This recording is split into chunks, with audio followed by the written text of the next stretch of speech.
The 39 Steps by John Buchan, produced in video audiobook form by BookTV. Now let's get to the story. Chapter 1. The Man Who Died. I returned from the city about 3 o'clock on that May afternoon, pretty well disgusted with life. I had been 3 months in the old country and was fed up with it. If anyone had told me a year ago that I would have been feeling like that, I should have laughed at him. But there was the fact. The weather made me liverish. The talk of the ordinary Englishman made me sick. I couldn't get enough exercise, and the amusements of London seemed as flat as soda water that has been standing in the sun. Richard Hannay, I kept telling myself, you've got into the wrong ditch, my friend, and you'd better climb out.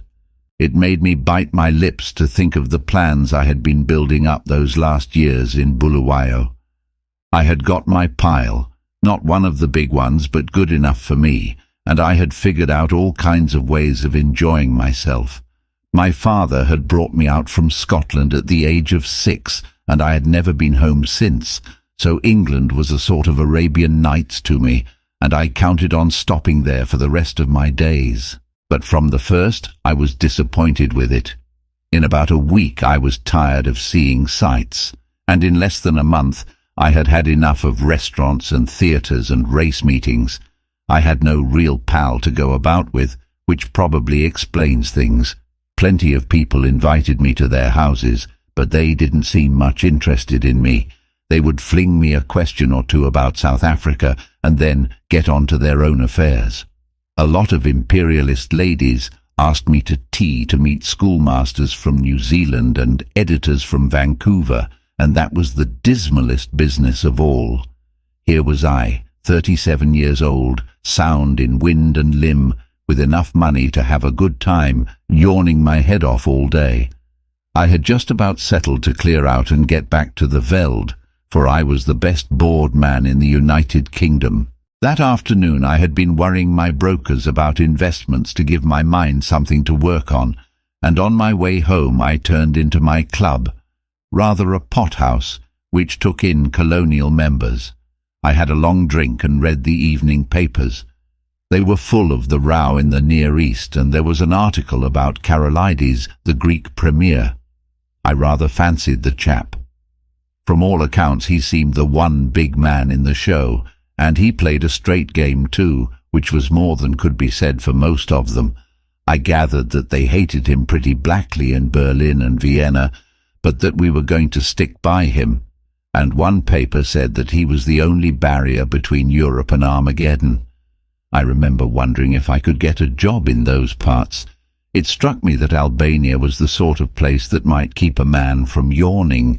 About 6 o'clock I went home, dressed, dined at the Café Royal, and turned into a music hall. It was a silly show, all capering women and monkey-faced men, and I did not stay long. The night was fine and clear as I walked back to the flat I had hired near Portland Place. The crowd surged past me on the pavements, busy and chattering, and I envied the people for having something to do. These shop girls and clerks and dandies and policemen had some interest in life that kept them going. I gave half a crown to a beggar because I saw him yawn. He was a fellow sufferer. At Oxford Circus I looked up into the spring sky and I made a vow. I would give the old country another day to fit me into something. If nothing happened, I would take the next boat for the Cape. My flat was the first floor in a new block behind Langham Place. There was a common staircase with a porter and a liftman at the entrance, but there was no restaurant or anything of that sort, and each flat was quite shut off from the others. I hate servants on the premises, so I had a fellow to look after me who came in by the day. He arrived before 8 o'clock every morning and used to depart at 7, for I never dined at home. I was just fitting my key into the door when I noticed a man at my elbow. I had not seen him approach, and the sudden appearance made me start. He was a slim man with a short brown beard and small, gimlety blue eyes. I recognized him as the occupant of a flat on the top floor, with whom I had passed the time of day on the stairs. "Can I speak to you?" he said. "May I come in for a minute?" He was steadying his voice with an effort, and his hand was pawing my arm. I got my door open and motioned him in. No sooner was he over the threshold than he made a dash for my back room, where I used to smoke and write my letters. Then he bolted back. "Is the door locked?" he asked feverishly, and he fastened the chain with his own hand. "I'm very sorry," he said humbly. "It's a mighty liberty, but you looked the kind of man who would understand. I've had you in my mind all this week when things got troublesome. Say, will you do me a good turn?" "I'll listen to you," I said. "That's all I'll promise." I was getting worried by the antics of this nervous little chap. There was a tray of drinks on a table beside him, from which he filled himself a stiff whiskey and soda. He drank it off in 3 gulps, and cracked the glass as he set it down. "Pardon," he said, "I'm a bit rattled tonight. You see, I happen at this moment to be dead." I sat down in an armchair and lit my pipe. "What does it feel like?" I asked. I was pretty certain that I had to deal with a madman. A smile flickered over his drawn face. "I'm not mad yet. Say, sir, I've been watching you, and I reckon you're a cool customer. I reckon, too, you're an honest man and not afraid of playing a bold hand. I'm going to confide in you. I need help worse than any man ever needed it, and I want to know if I can count you in." "Get on with your yarn," I said, "and I'll tell you." He seemed to brace himself for a great effort, and then started on the queerest rigmarole. I didn't get hold of it at first, and I had to stop and ask him questions. But here is the gist of it. He was an American from Kentucky, and after college, being pretty well off, he had started out to see the world. He wrote a bit, and acted as war correspondent for a Chicago paper, and spent a year or 2 in southeastern Europe. I gathered that he was a fine linguist and had got to know pretty well the society in those parts. He spoke familiarly of many names that I remembered to have seen in the newspapers. He had played about with politics, he told me, at first for the interest of them, and then because he couldn't help himself. I read him as a sharp, restless fellow who always wanted to get down to the roots of things. He got a little further down than he wanted. I am giving you what he told me as well as I could make it out. Away behind all the governments and the armies, there was a big subterranean movement going on, engineered by very dangerous people. He had come on it by accident. It fascinated him. He went further, and then he got caught. I gathered that most of the people in it were the sort of educated anarchists that make revolutions, but that beside them there were financiers who were playing for money. A clever man can make big profits on a falling market, and it suited the book of both classes to set Europe by the ears. He told me some queer things that explained a lot that had puzzled me, things that happened in the Balkan War, how one state suddenly came out on top, why alliances were made and broken, why certain men disappeared, and where the sinews of war came from. The aim of the whole conspiracy was to get Russia and Germany at loggerheads. When I asked why, he said that the anarchist lot thought it would give them their chance. Everything would be in the melting pot, and they looked to see a new world emerge. The capitalists would rake in the shekels and make fortunes by buying up wreckage. Capital, he said, had no conscience and no fatherland. Besides, the Jew was behind it, and the Jew hated Russia worse than hell. "Do you wonder?" he cried. "For 300 years they have been persecuted, and this is the return match for the pogroms. The Jew is everywhere, but you have to go far down the backstairs to find him. Take any big Teutonic business concern. If you have dealings with it, the first man you meet is Prince von Unzu something, an elegant young man who talks Eton and Harrow English, but he cuts no ice. If your business is big, you get behind him and find a prognathous Westphalian with a retreating brow and the manners of a hog. He is the German businessman that gives your English papers the shakes. But if you're on the biggest kind of job and are bound to get to the real boss, 10 to 1, you're brought up against a little white-faced Jew in a bath chair with an eye like a rattlesnake. Yes, sir, he is the man who is ruling the world just now, and he has his knife in the empire of the Tsar, because his aunt was outraged and his father flogged in some one-horse location on the Volga. I could not help saying that his Jew anarchists seemed to have got left behind a little. Yes and no, he said. They won up to a point, but they struck a bigger thing than money, a thing that couldn't be bought, the old elemental fighting instincts of man. If you're going to be killed, you invent some kind of flag and country to fight for, and if you survive, you get to love the thing. Those foolish devils of soldiers have found something they care for, and that has upset the pretty plan laid in Berlin and Vienna. But my friends haven't played their last card by a long sight. They've gotten the ace up their sleeves, and unless I can keep alive for a month, they are going to play it and win. But I thought you were dead, I put in. Mors janua vitae, he smiled. I recognized the quotation. It was about all the Latin I knew. I'm coming to that, but I've got to put you wise about a lot of things first. If you read your newspaper, I guess you know the name of Constantine Karolides? I sat up at that, for I had been reading about him that very afternoon. He is the man that has wrecked all their games. He is the one big brain in the whole show, and he happens also to be an honest man. Therefore he has been marked down these 12 months past. I found that out, not that it was difficult, for any fool could guess as much. But I found out the way they were going to get him, and that knowledge was deadly. That's why I have had to decease. He had another drink, and I mixed it for him myself, for I was getting interested in the beggar. They can't get him in his own land, for he has a bodyguard of epirotes that would skin their grandmothers. But on the 15th day of June he is coming to this city. The British Foreign Office has taken to having international tea parties, and the biggest of them is due on that date. Now, Karolides is reckoned the principal guest, and if my friends have their way, he will never return to his admiring countrymen. That's simple enough anyhow, I said. You can warn him and keep him at home. And play their game? He asked sharply. If he does not come, they win, for he's the only man that can straighten out the tangle. And if his government are warned, he won't come, for he does not know how big the stakes will be on June 15th. What about the British government? I said. They're not going to let their guests be murdered. Tip them the wink and they'll take extra precautions. No good.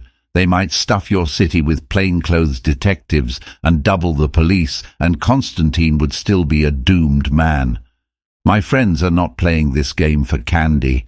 They want a big occasion for the taking off, with the eyes of all Europe on it.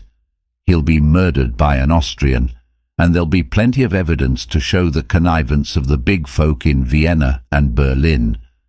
It will all be an infernal lie, of course, but the case will look black enough to the world. I'm not talking hot air, my friend.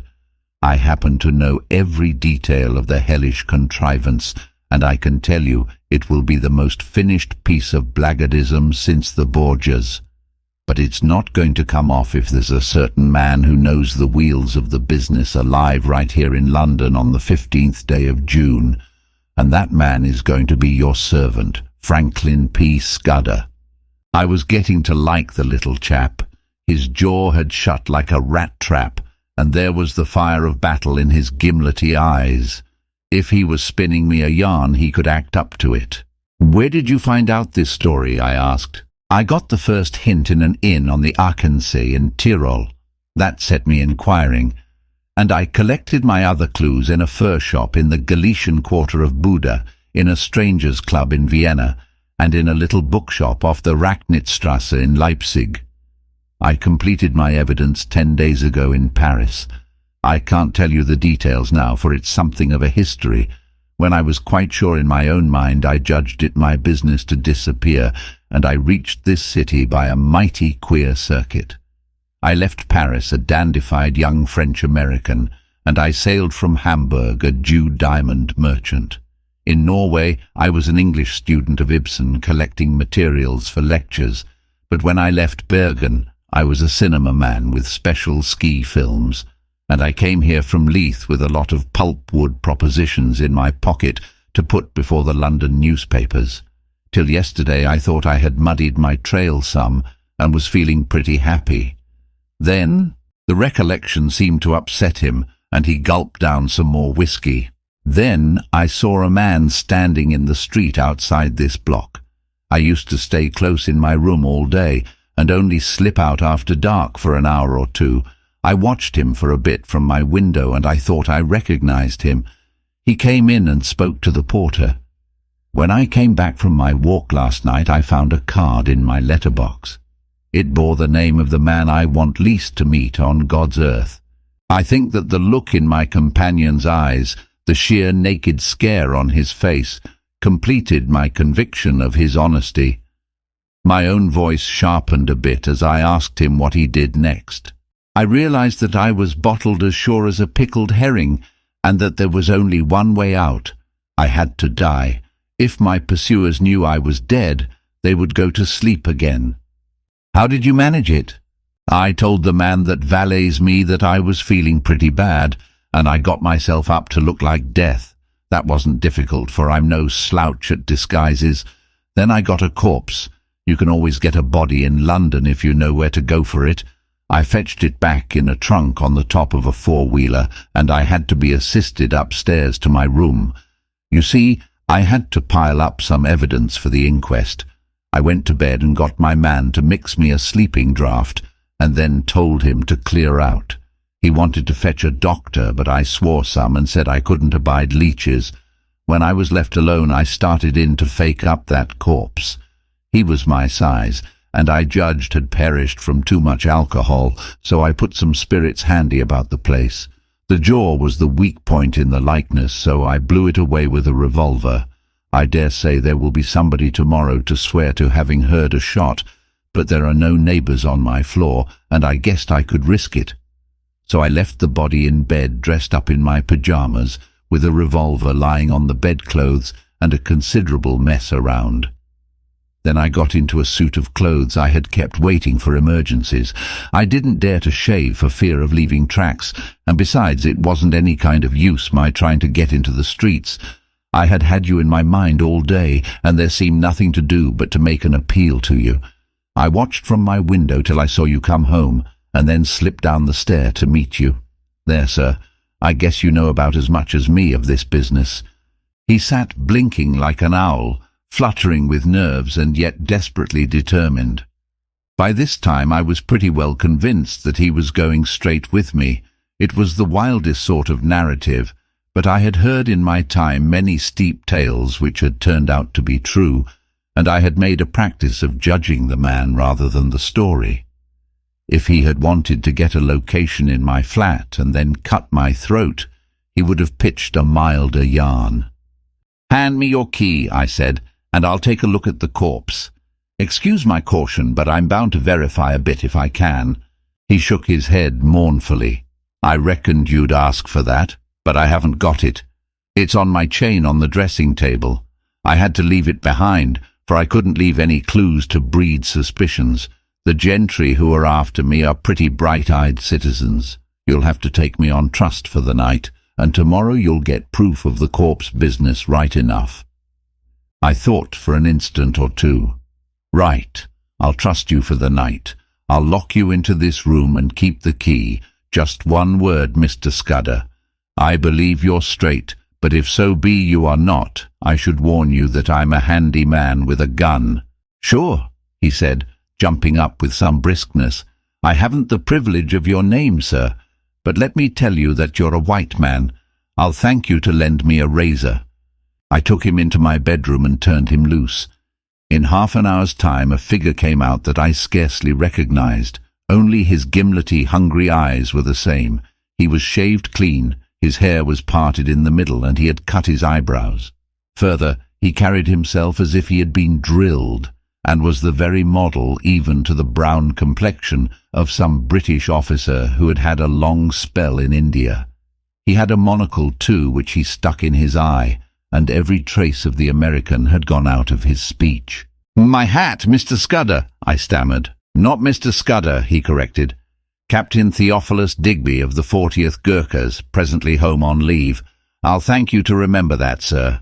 I made him up a bed in my smoking room, and sought my own couch, more cheerful than I had been for the past month.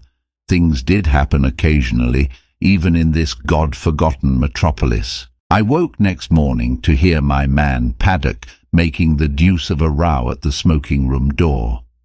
Paddock was a fellow I had done a good turn to out on the Selaqui, and I had inspanned him as my servant as soon as I got to England. He had about as much gift of the gab as a hippopotamus, and was not a great hand at valeting, but I knew I could count on his loyalty. "Stop that row, Paddock," I said. "There's a friend of mine, Captain, I couldn't remember the name, dossing down in there. Get breakfast for 2 and then come and speak to me." I told Paddock a fine story about how my friend was a great swell, with his nerves pretty bad from overwork, who wanted absolute rest and stillness. Nobody had got to know he was here, or he would be besieged by communications from the India office, and the Prime Minister and his cure would be ruined. I am bound to say Scudder played up splendidly when he came to breakfast. He fixed Paddock with his eyeglass, just like a British officer, asked him about the Boer War, and slung out at me a lot of stuff about imaginary pals. Paddock couldn't learn to call me sir, but he sirred Scudder as if his life depended on it. I left him with the newspaper and a box of cigars and went down to the city till luncheon. When I got back, the liftman had an important face. "Nasty business here this morning, sir. Gent in number 15 been and shot himself. They've just took him to the mortuary. The police are up there now." I ascended to number 15 and found a couple of bobbies and an inspector busy making an examination. I asked a few idiotic questions, and they soon kicked me out. Then I found the man that had valeted Scudder and pumped him, but I could see he suspected nothing. He was a whining fellow with a churchyard face, and half a crown went far to console him. I attended the inquest next day. A partner of some publishing firm gave evidence that the deceased had brought him wood pulp propositions, and had been, he believed, an agent of an American business. The jury found it a case of suicide while of unsound mind, and the few effects were handed over to the American consul to deal with. I gave Scudder a full account of the affair, and it interested him greatly. He said he wished he could have attended the inquest, for he reckoned it would be about as spicy as to read one's own obituary notice. The first 2 days he stayed with me in that back room he was very peaceful. He read and smoked a bit, and made a heap of jottings in a notebook, and every night we had a game of chess at which he beat me hollow. I think he was nursing his nerves back to health, for he had had a pretty trying time.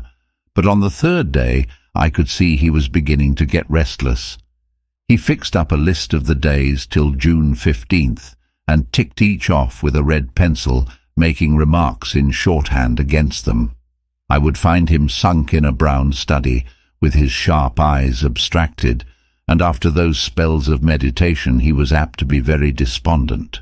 Then I could see that he began to get edgy again.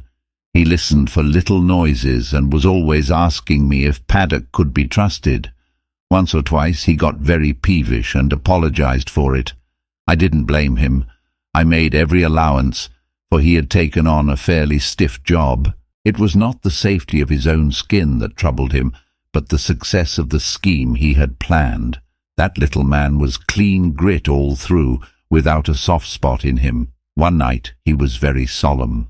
"Say, Hannay," he said, "I judge I should let you a bit deeper into this business. I should hate to go out without leaving somebody else to put up a fight." And he began to tell me in detail what I had only heard from him vaguely. I did not give him very close attention.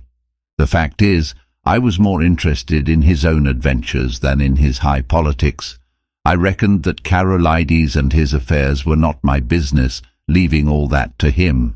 So a lot that he said slipped clean out of my memory.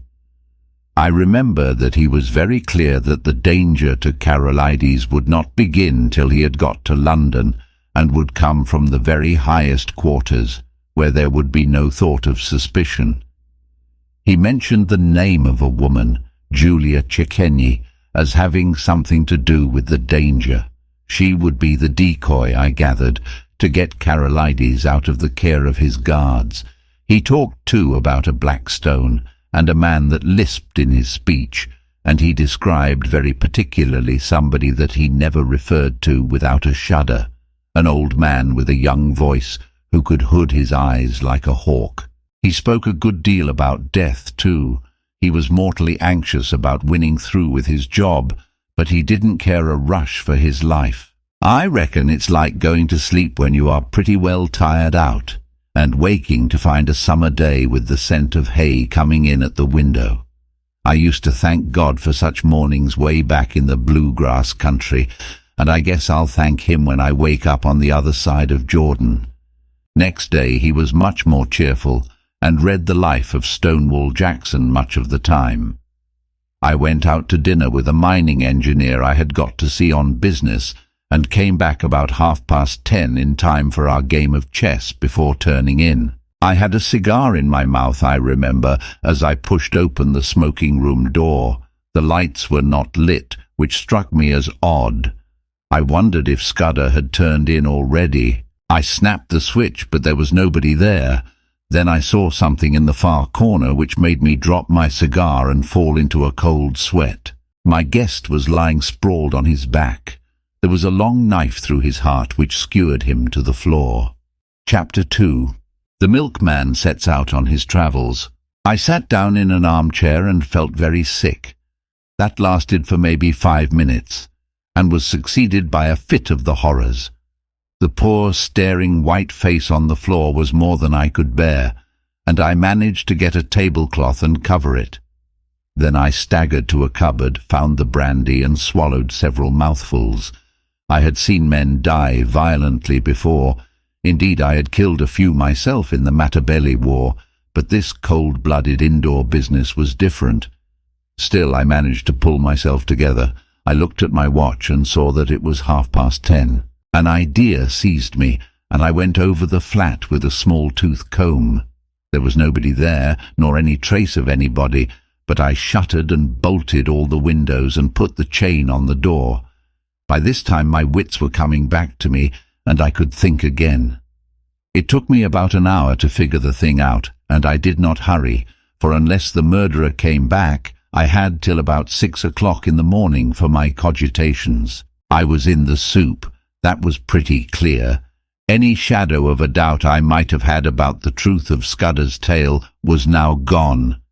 The proof of it was lying under the tablecloth. The men who knew that he knew what he knew had found him, and had taken the best way to make certain of his silence. Yes, but he had been in my rooms 4 days, and his enemies must have reckoned that he had confided in me. So I would be the next to go. It might be that very night, or next day, or the day after, but my number was up all right. Then, suddenly I thought of another probability. Supposing I went out now and called in the police, or went to bed and let Paddock find the body and call them in the morning. What kind of a story was I to tell about Scudder? I'd lied to Paddock about him, and the whole thing looked desperately fishy.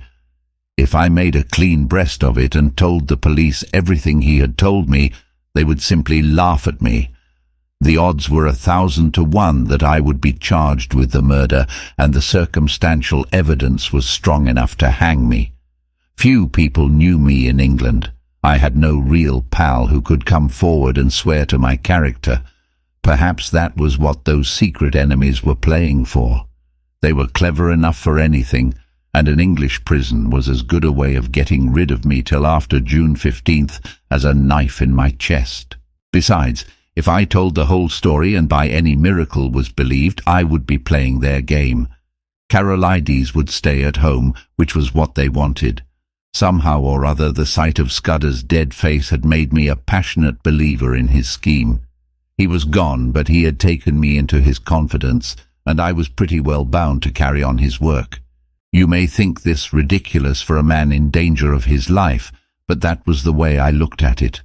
I am an ordinary sort of fellow, not braver than other people, but I hate to see a good man downed, and that long knife would not be the end of Scudder if I could play the game in his place. It took me an hour or two to think this out, and by that time I had come to a decision.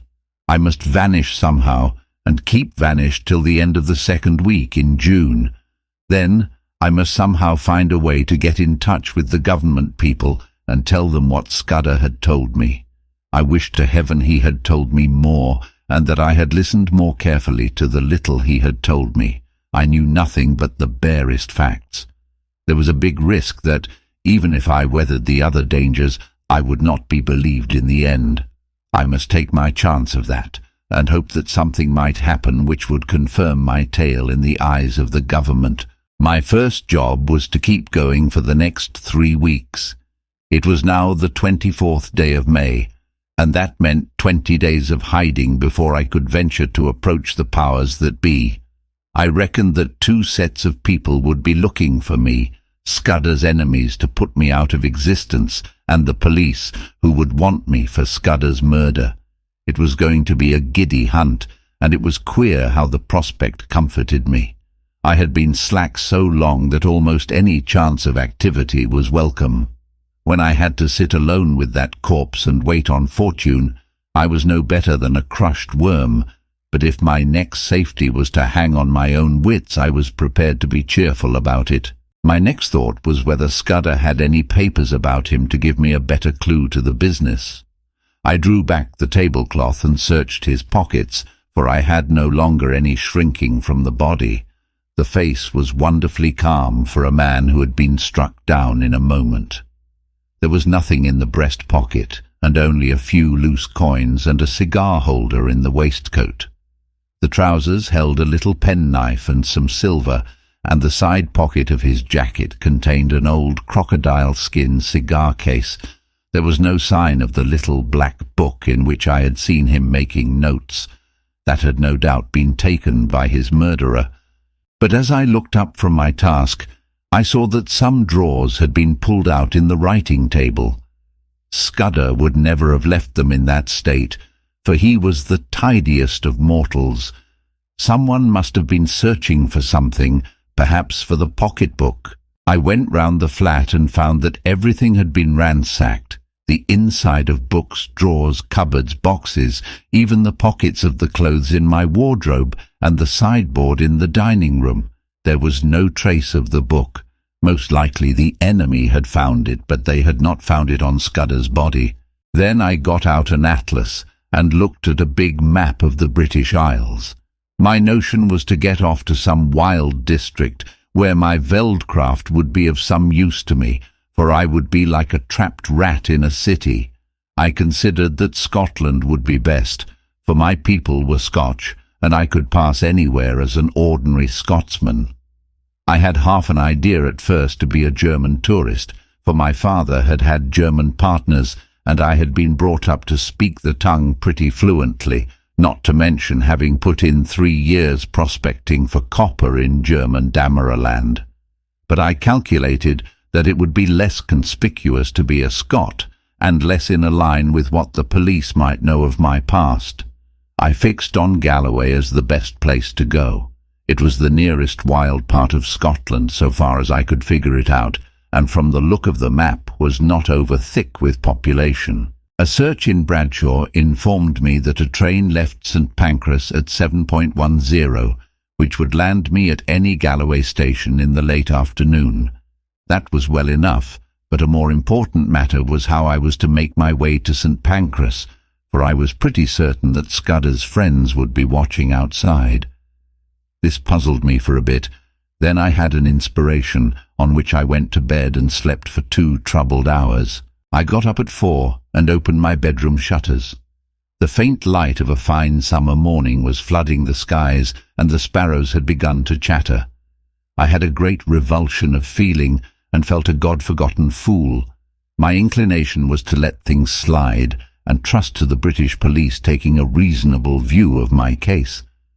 But as I reviewed the situation, I could find no arguments to bring against my decision of the previous night. So, with a wry mouth, I resolved to go on with my plan. I was not feeling in any particular funk, only disinclined to go looking for trouble, if you understand me. I hunted out a well-used tweed suit, a pair of strong nailed boots, and a flannel shirt with a collar. Into my pockets I stuffed a spare shirt, a cloth cap, some handkerchiefs, and a toothbrush. I had drawn a good sum in gold from the bank 2 days before, in case Scudder should want money, and I took £50 of it in sovereigns in a belt which I had brought back from Rhodesia. That was about all I wanted. Then I had a bath, and cut my moustache, which was long and drooping, into a short stubbly fringe. Now came the next step. Paddock used to arrive punctually at 7:30 and let himself in with a latchkey. But about 20 minutes to 7, as I knew from bitter experience, the milkman turned up with a great clatter of cans and deposited my share outside my door. I'd seen that milkman sometimes when I had gone out for an early ride. He was a young man about my own height, with an ill-nourished moustache, and he wore a white overall. On him I staked all my chances. I went into the darkened smoking room, where the rays of morning light were beginning to creep through the shutters. There I breakfasted off a whiskey and soda and some biscuits from the cupboard. By this time it was getting on for 6 o'clock. I put a pipe in my pocket and filled my pouch from the tobacco jar on the table by the fireplace. As I poked into the tobacco, my fingers touched something hard, and I drew out Scudder's little black pocket-book. That seemed to me a good omen. I lifted the cloth from the body and was amazed at the peace and dignity of the dead face. "Goodbye, old chap," I said. "I'm going to do my best for you. Wish me well wherever you are." Then I hung about in the hall waiting for the milkman. That was the worst part of the business, for I was fairly choking to get out of doors. 6:30 passed, then 6:40, but still he did not come. The fool had chosen this day of all days to be late. At 1 minute after the 6:45, I heard the rattle of the cans outside. I opened the front door, and there was my man, singling out my cans from a bunch he carried and whistling through his teeth. He jumped a bit at the sight of me. "Come in here a moment," I said. "I want a word with you." And I led him into the dining room. "I reckon you're a bit of a sportsman," I said, "and I want you to do me a service. Lend me your cap and overall for 10 minutes, and here's a sovereign for you." His eyes opened at the sight of the gold, and he grinned broadly. "What's the game?" he asked. "A bet," I said. "I haven't time to explain, but to win it I've got to be a milkman for the next 10 minutes. All you've got to do is to stay here till I come back. You'll be a bit late, but nobody will complain, and you'll have that quid for yourself." "Right-o," he said cheerily. "I ain't the man to spoil a bit of sport. Here's the rig, governor." I stuck on his flat blue hat and his white overall, picked up the cans, banged my door, and went whistling downstairs. The porter at the foot told me to shut my jaw, which sounded as if my makeup was adequate. At first I thought there was nobody in the street.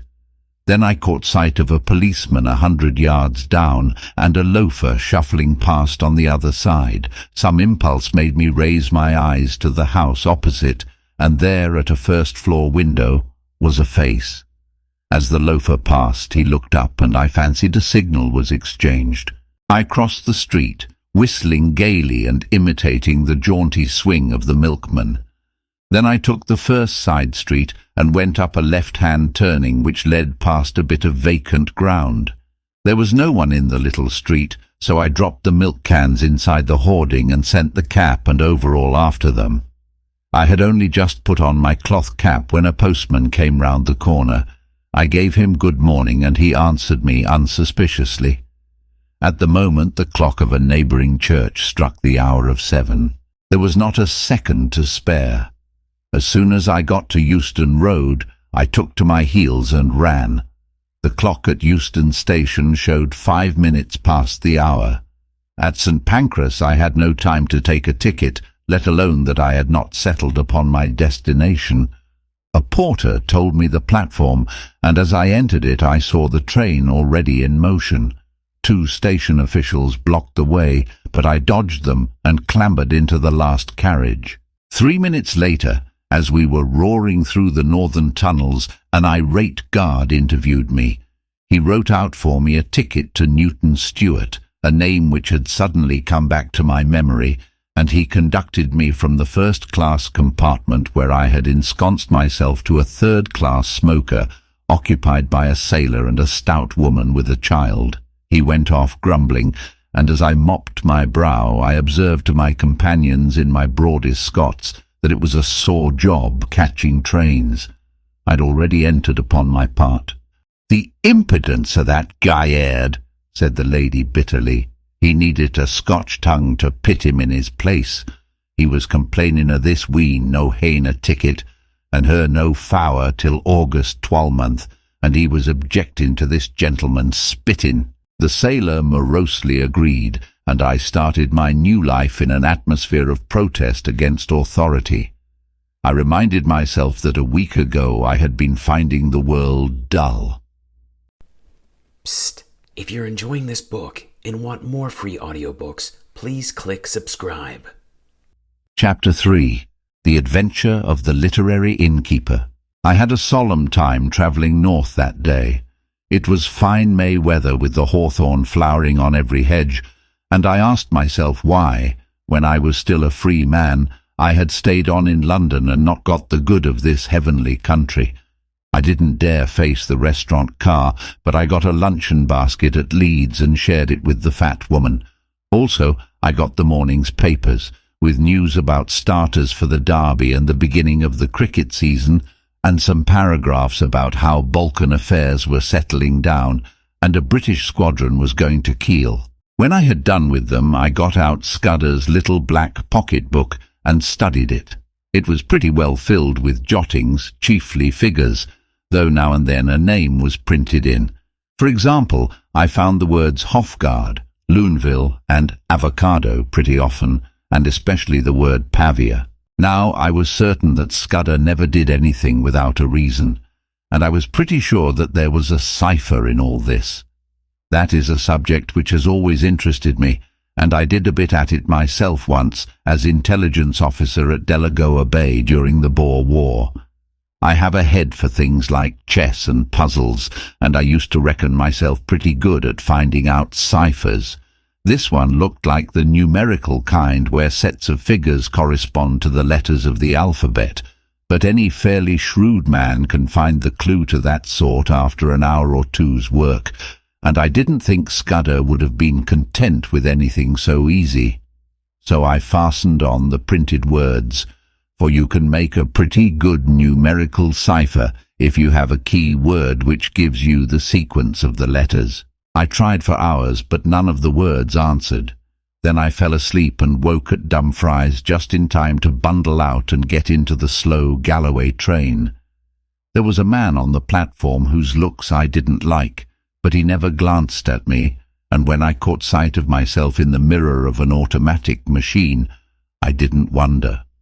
With my brown face, my old tweeds, and my slouch, I was the very model of one of the hill farmers who were crowding into the third-class carriages. I travelled with half a dozen in an atmosphere of shag and clay pipes. They had come from the weekly market, and their mouths were full of prices. I heard accounts of how the lambing had gone up the Cairn and the Douche, and a dozen other mysterious waters. Above half the men had lunched heavily and were highly flavoured with whisky, so they took no notice of me. We rumbled slowly into a land of little wooded glens, and then to a great wide moorland place, gleaming with lochs, with high blue hills showing northwards. About 5 o'clock the carriage had emptied, and I was left alone as I had hoped. I got out at the next station, a little place whose name I scarcely noted, set right in the heart of a bog. It reminded me of one of those forgotten little stations in the Karoo. An old station master was digging in his garden, and with his spade over his shoulder sauntered to the train, took charge of a parcel, and went back to his potatoes. A child of 10 received my ticket, and I emerged on a white road that straggled over the brown moor. It was a gorgeous spring evening, with every hill showing as clear as a cut amethyst. The air had the queer, rooty smell of bogs, but it was as fresh as mid-ocean, and it had the strangest effect on my spirits. I actually felt light-hearted. I might have been a boy out for a spring holiday tramp, instead of a man of 37 very much wanted by the police. I felt just as I used to feel when I was starting for a big trek on a frosty morning on the high veldt. If you believe me, I swung along that road whistling. There was no plan of campaign in my head, only just to go on and on in this blessed, honest-smelling hill country, for every mile put me in better humour with myself. In a roadside planting I cut a walking stick of hazel, and presently struck off the highway up a bypath which followed the glen of a brawling stream. I reckoned that I was still far ahead of any pursuit, and for that night might please myself. It was some hours since I had tasted food, and I was getting very hungry when I came to a herd's cottage set in a nook beside a waterfall. A brown-faced woman was standing by the door and greeted me with the kindly shyness of moorland places. When I asked for a night's lodging, she said I was welcome to the bed in the loft, and very soon she set before me a hearty meal of ham and eggs, scones, and thick sweet milk. At the darkening her man came in from the hills, a lean giant, who in one step covered as much ground as 3 paces of ordinary mortals. They asked me no questions, for they had the perfect breeding of all dwellers in the wilds, but I could see they set me down as a kind of dealer, and I took some trouble to confirm their view. I spoke a lot about cattle, of which my host knew little, and I picked up from him a good deal about the local Galloway markets, which I tucked away in my memory for future use. At 10, I was nodding in my chair, and the bed in the loft received a weary man who never opened his eyes till 5 o'clock set the little homestead a-going once more. They refused any payment, and by 6 I had breakfasted and was striding southwards again. My notion was to return to the railway line a station or 2 farther on than the place where I had alighted yesterday, and to double back. I reckoned that that was the safest way, for the police would naturally assume that I was always making farther from London in the direction of some western port. I thought I had still a good bit of a start, for, as I reasoned, it would take some hours to fix the blame on me, and several more to identify the fellow who got on board the train at St. Pancras. It was the same jolly, clear spring weather, and I simply could not contrive to feel careworn. Indeed, I was in better spirits than I had been for months. Over a long ridge of moorland I took my road, skirting the side of a high hill which the herd had called Cairnsmore of Fleet. Nesting curlews and plovers were crying everywhere, and the links of green pasture by the streams were dotted with young lambs. All the slackness of the past months was slipping from my bones, and I stepped out like a 4-year-old. By and by I came to a swell of moorland, which dipped to the vale of a little river, and a mile away in the heather I saw the smoke of a train. The station, when I reached it, proved to be ideal for my purpose. The moor surged up around it and left room only for the single line, the slender siding, a waiting room, an office, the station master's cottage, and a tiny yard of gooseberries and sweet william. There seemed no road to it from anywhere, and to increase the desolation the waves of a tarn lapped on their grey granite beach half a mile away. I waited in the deep heather till I saw the smoke of an east-going train on the horizon.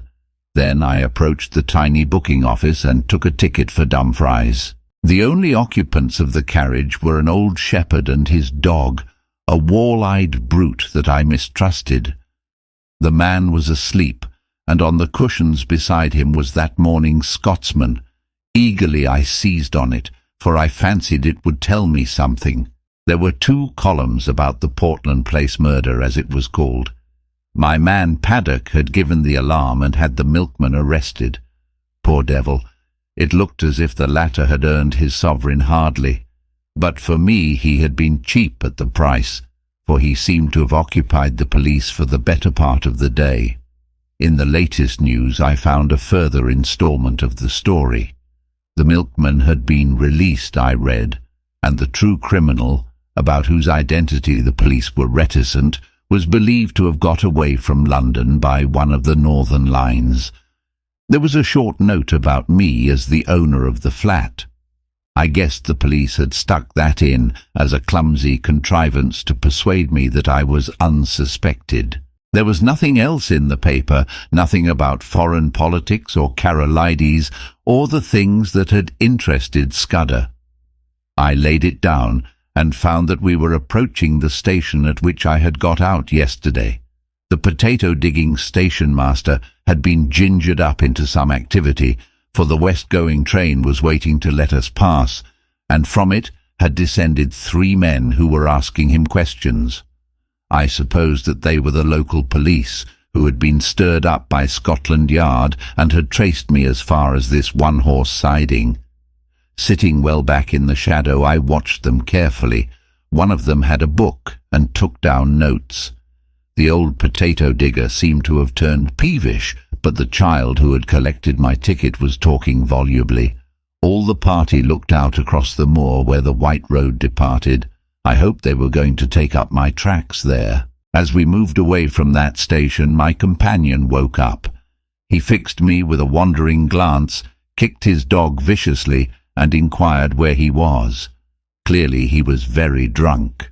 "That's what comes of being a teetotaler," he observed in bitter regret. I expressed my surprise that in him I should have met a blue-ribbon stalwart. "Aye, but I'm a strong teetotaler," he said pugnaciously. "I took the pledge last Martinmas, and I haven't touched a drop of whisky since syne, not even at Hogmanay, though I was tempted." He swung his heels up on the seat and burrowed a frowsy head into the cushions. "And that's how I get," he moaned. "A head better than hell fire, and twain looking different ways for the Sabbath." "What did it?" I asked. "A drink they ca brandy. Being a teetotaler, I keep it off the whisky, but I was nip-nipping a day at this brandy, and I doubt I'll no be weel for a fortnicht." His voice died away into a splutter, and sleep once more laid its heavy hand on him.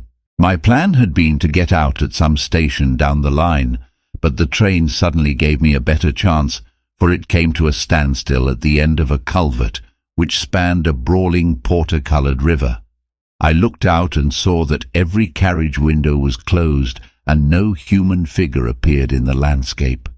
So I opened the door and dropped quickly into the tangle of hazels which edged the line. It would have been all right, but for that infernal dog. Under the impression that I was decamping with its master's belongings, it started to bark, and all but got me by the trousers. This woke up the herd, who stood bawling at the carriage door in the belief that I had committed suicide. I crawled through the thicket, reached the edge of the stream, and in cover of the bushes put 100 yards or so behind me. Then, from my shelter, I peered back, and saw the guard and several passengers gathered round the open carriage door and staring in my direction. I could not have made a more public departure if I had left with a bugler and a brass band. Happily, the drunken herd provided a diversion. He and his dog, which was attached by a rope to his waist, suddenly cascaded out of the carriage, landed on their heads on the track, and rolled some way down the bank towards the water. In the rescue which followed, the dog bit somebody, for I could hear the sound of hard swearing. Presently they had forgotten me, and when after a quarter of a mile's crawl I ventured to look back, the train had started again and was vanishing in the cutting. I was in a wide semicircle of moorland, with the brown river as radius and the high hills forming the northern circumference. There was not a sign or sound of a human being, only the plashing water and the interminable crying of curlews. Yet, oddly enough, for the first time I felt the terror of the hunted on me. It was not the police that I thought of, but the other folk, who knew that I knew Scudder's secret and dared not let me live. I was certain that they would pursue me with a keenness and vigilance unknown to the British law, and that once their grip closed on me I should find no mercy. I looked back, but there was nothing in the landscape. The sun glinted on the metals of the line and the wet stones in the stream, and you could not have found a more peaceful sight in the world. Nevertheless, I started to run. Crouching low in the runnels of the bog, I ran till the sweat blinded my eyes. The mood did not leave me till I had reached the rim of mountain and flung myself panting on a ridge high above the young waters of the Brown River. From my vantage ground I could scan the whole moor right away to the railway line and to the south of it, where green fields took the place of heather. I have eyes like a hawk, but I could see nothing moving in the whole countryside. Then I looked east beyond the ridge and saw a new kind of landscape, shallow green valleys with plentiful fir plantations and the faint lines of dust which spoke of high roads. Last of all, I looked into the blue May sky, and there I saw that which set my pulses racing. Low down in the south, a monoplane was climbing into the heavens. I was as certain as if I had been told that that aeroplane was looking for me, and that it did not belong to the police. For an hour or two I watched it from a pit of heather. It flew low along the hilltops, and then in narrow circles over the valley up which I had come.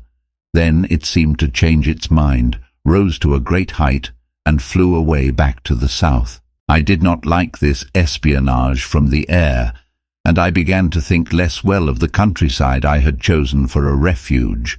These heather hills were no sort of cover if my enemies were in the sky, and I must find a different kind of sanctuary. I looked with more satisfaction to the green country beyond the ridge, for there I should find woods and stone houses. About 6 in the evening I came out of the moorland to a white ribbon of road which wound up the narrow vale of a lowland stream. As I followed it, fields gave place to bent, the glen became a plateau, and presently I had reached a kind of pass where a solitary house smoked in the twilight. The road swung over a bridge, and leaning on the parapet was a young man. He was smoking a long clay pipe and studying the water with spectacled eyes.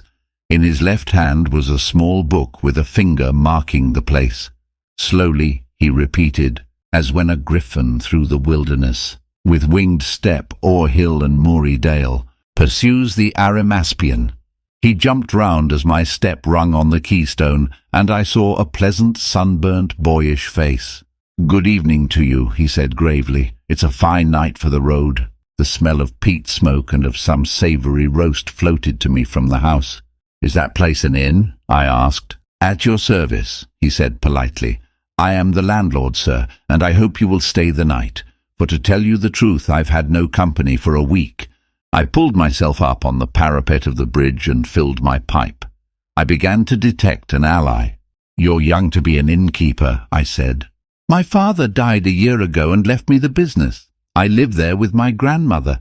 It's a slow job for a young man, and it wasn't my choice of profession."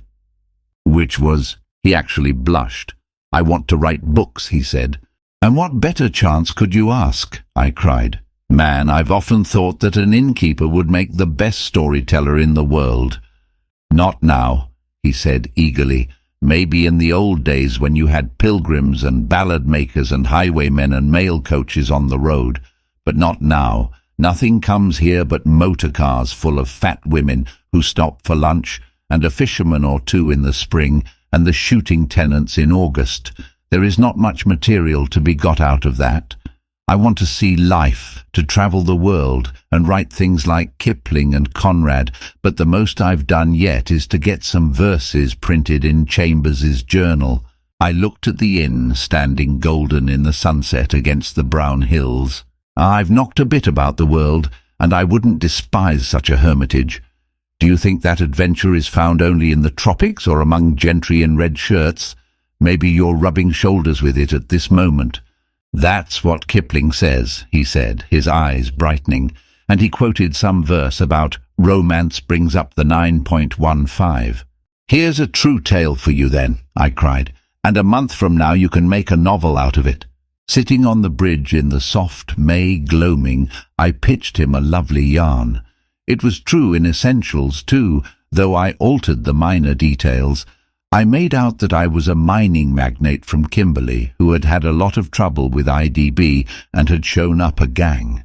They had pursued me across the ocean and had killed my best friend and were now on my tracks. I told the story well, though I say it who shouldn't.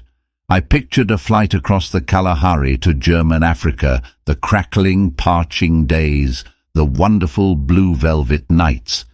I described an attack on my life on the voyage home, and I made a really horrid affair of the Portland Place murder. "You're looking for adventure," I cried. "Well, you found it here. The devils are after me and the police are after them. It's a race that I mean to win."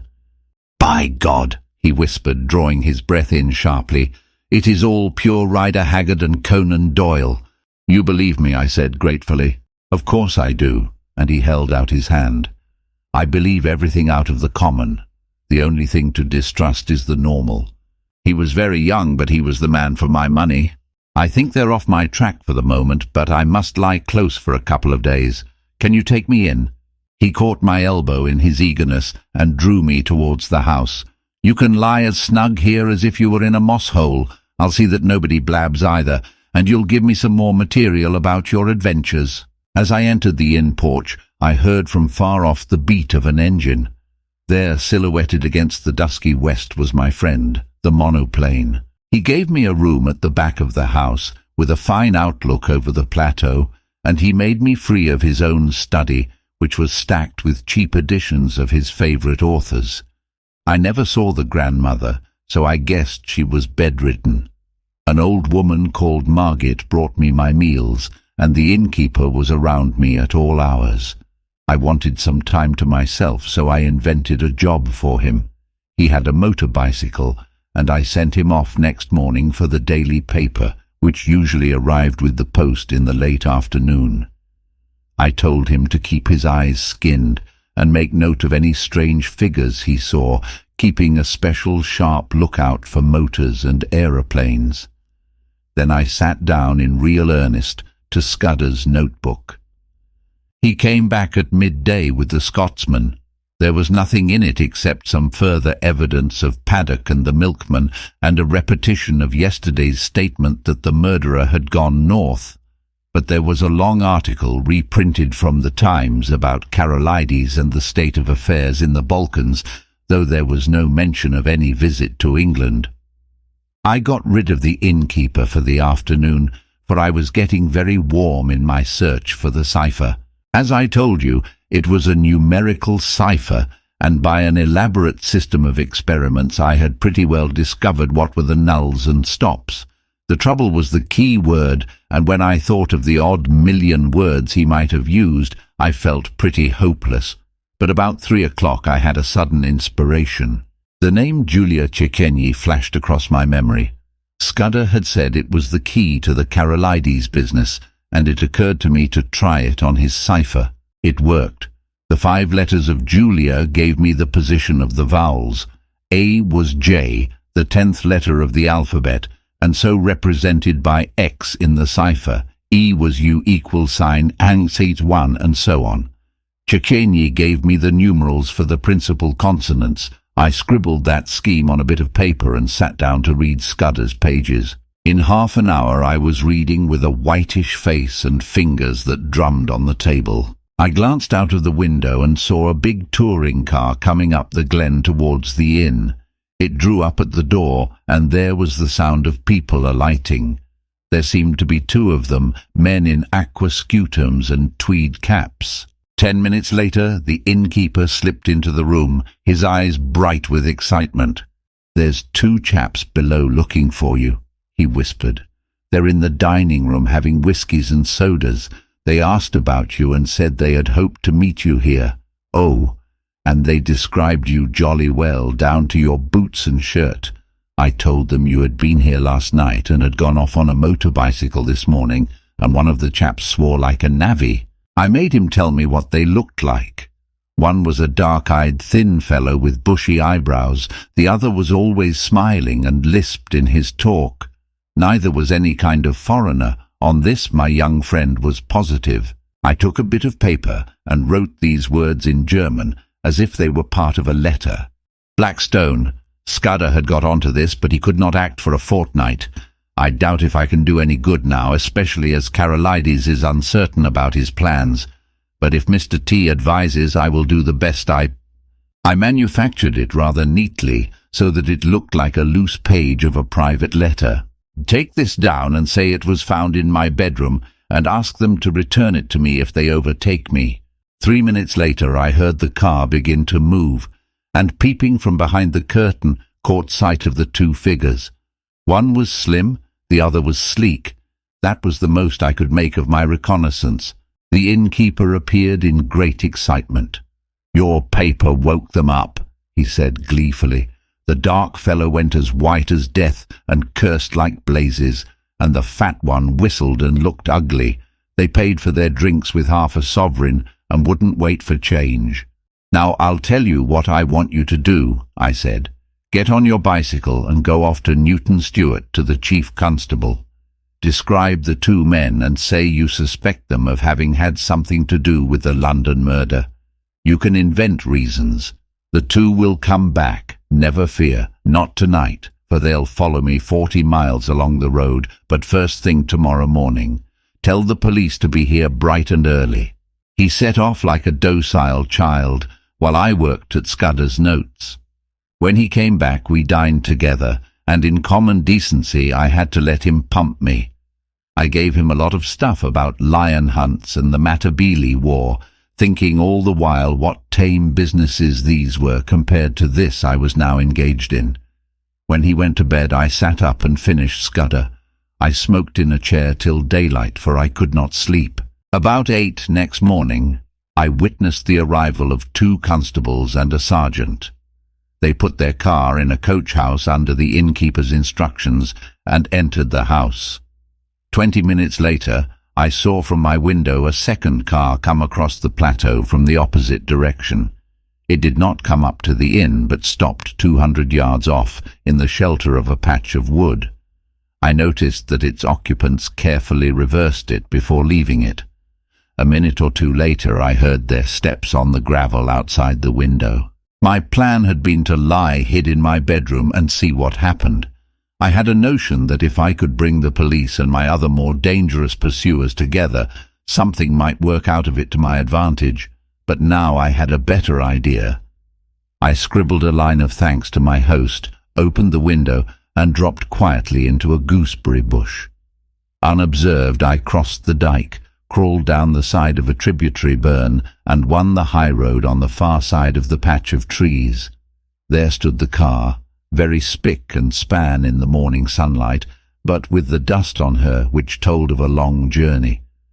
I started her, jumped into the chauffeur's seat, and stole gently out onto the plateau. Almost at once the road dipped so that I lost sight of the inn, but the wind seemed to bring me the sound of angry voices. Chapter 4. The Adventure of the Radical Candidate. You may picture me driving that 40 HP car for all she was worth over the crisp moor roads on that shining May morning, glancing back at first over my shoulder and looking anxiously to the next turning, then driving with a vague eye, just wide enough awake to keep on the highway. For I was thinking desperately of what I had found in Scudder's pocketbook. The little man had told me a pack of lies. All his yarns about the Balkans and the Jew anarchists and the Foreign Office Conference were eyewash, and so was Carolides, and yet not quite, as you shall hear. I had staked everything on my belief in his story, and had been let down. Here was his book telling me a different tale, and instead of being once bitten twice shy, I believed it absolutely. Why, I don't know. It rang desperately true, and the first yarn, if you understand me, had been in a queer way true also in spirit. The 15th day of June was going to be a day of destiny, a bigger destiny than the killing of a dago. It was so big that I didn't blame Scudder for keeping me out of the game and wanting to play a lone hand. That, I was pretty clear, was his intention. He had told me something which sounded big enough, but the real thing was so immortally big that he, the man who had found it out, wanted it all for himself. I didn't blame him. It was risks, after all, that he was chiefly greedy about. The whole story was in the notes, with gaps, you understand, which he would have filled up from his memory. He stuck down his authorities too, and had an odd trick of giving them all a numerical value and then striking a balance, which stood for the reliability of each stage in the yarn. The 4 names he had printed were authorities, and there was a man, Ducrozon, who got 5 out of a possible 5, and another fellow, Amersfoort, who got 3. The bare bones of the tale were all that was in the book. These and one queer phrase which occurred 6 times inside brackets. 39 steps was the phrase, and at its last time of use it ran, 39 steps, I counted them, high tide 10:17 p.m. I could make nothing of that. The first thing I learned was that it was no question of preventing a war. That was coming as sure as Christmas had been arranged, said Scudder, ever since February 1912. Carolides was going to be the occasion. He was booked all right, and was to hand in his cheques on June 14th, 2 weeks and 4 days from that May morning. I gathered from Scudder's notes that nothing on earth could prevent that. His talk of Epirote guards that would skin their own grandmothers was all billy-o. The second thing was that this war was going to come as a mighty surprise to Britain. Carolides' death would set the Balkans by the ears, and then Vienna would chip in with an ultimatum. Russia wouldn't like that, and there would be high words. But Berlin would play the peacemaker and pour oil on the waters, till suddenly she would find a good cause for a quarrel, pick it up, and in 5 hours let fly at us. That was the idea, and a pretty good one too. Honey and fair speeches, and then a stroke in the dark. While we were talking about the goodwill and good intentions of Germany, our coast would be silently ringed with mines, and submarines would be waiting for every battleship. But all this depended upon the third thing, which was due to happen on June 15th. I would never have grasped this if I hadn't once happened to meet a French staff officer coming back from West Africa who had told me a lot of things. One was that, in spite of all the nonsense talked in Parliament, there was a real working alliance between France and Britain, and that the 2 general staffs met every now and then and made plans for joint action in case of war. Well, in June a very great swell was coming over from Paris, and he was going to get nothing less than a statement of the disposition of the British Home Fleet on mobilization. At least I gathered it was something like that. Anyhow, it was something uncommonly important. But on the 15th day of June there were to be others in London, others at whom I could only guess. Scudder was content to call them collectively the Black Stone. They represented not our allies but our deadly foes, and the information, destined for France, was to be diverted to their pockets. And it was to be used, remember, used a week or 2 later with great guns and swift torpedoes, suddenly in the darkness of a summer night. This was the story I had been deciphering in a back room of a country inn, overlooking a cabbage garden. This was the story that hummed in my brain as I swung in the big touring car from glen to glen. My first impulse had been to write a letter to the Prime Minister, but a little reflection convinced me that that would be useless. Who would believe my tale? I must show a sign, some token in proof, and heaven knew what that could be. Above all, I must keep going myself, ready to act when things got riper. And that was going to be no light job with the police of the British Isles in full cry after me and the watchers of the Black Stone running silently and swiftly on my trail. I had no very clear purpose in my journey, but I steered east by the sun, for I remembered from the map that if I went north, I would come into a region of coal pits and industrial towns. Presently I was down from the moorlands and traversing the broad wharf of a river. For miles I ran alongside a park wall, and in a break of the trees I saw a great castle. I swung through little old thatched villages and over peaceful lowland streams, and past gardens blazing with hawthorn and yellow laburnum. The land was so deep in peace that I could scarcely believe that somewhere behind me were those who sought my life. Aye, and that in a month's time, unless I had the almightiest of luck, these round country faces would be pinched and staring, and men would be lying dead in English fields. About midday, I entered a long, straggling village and had a mind to stop and eat. Halfway down was the post office, and on the steps of it stood the postmistress and a policeman hard at work conning a telegram. When they saw me, they wakened up, and the policeman advanced with raised hand and cried on me to stop. I nearly was fool enough to obey. Then it flashed upon me that the wire had to do with me, that my friends at the inn had come to an understanding and were united in desiring to see more of me, and that it had been easy enough for them to wire the description of me and the car to 30 villages through which I might pass. I released the brakes just in time. As it was, the policeman made a claw at the hood and only dropped off when he got my left in his eye. I saw that main roads were no place for me and turned into the byways. It wasn't an easy job without a map, for there was the risk of getting onto a farm road and ending in a duck pond or a stable yard, and I couldn't afford that kind of delay. I began to see what an ass I had been to steal the car. The big green brute would be the safest kind of clue to me over the breadth of Scotland. If I left it and took to my feet, it would be discovered in an hour or two, and I would get no start in the race. The immediate thing to do was to get to the loneliest roads.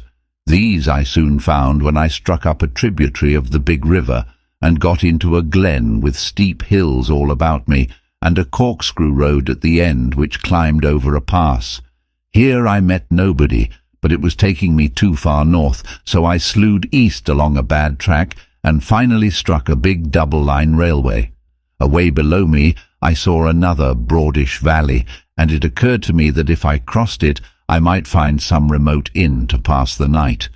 The evening was now drawing in, and I was furiously hungry, for I had eaten nothing since breakfast except a couple of buns I had bought from a baker's cart.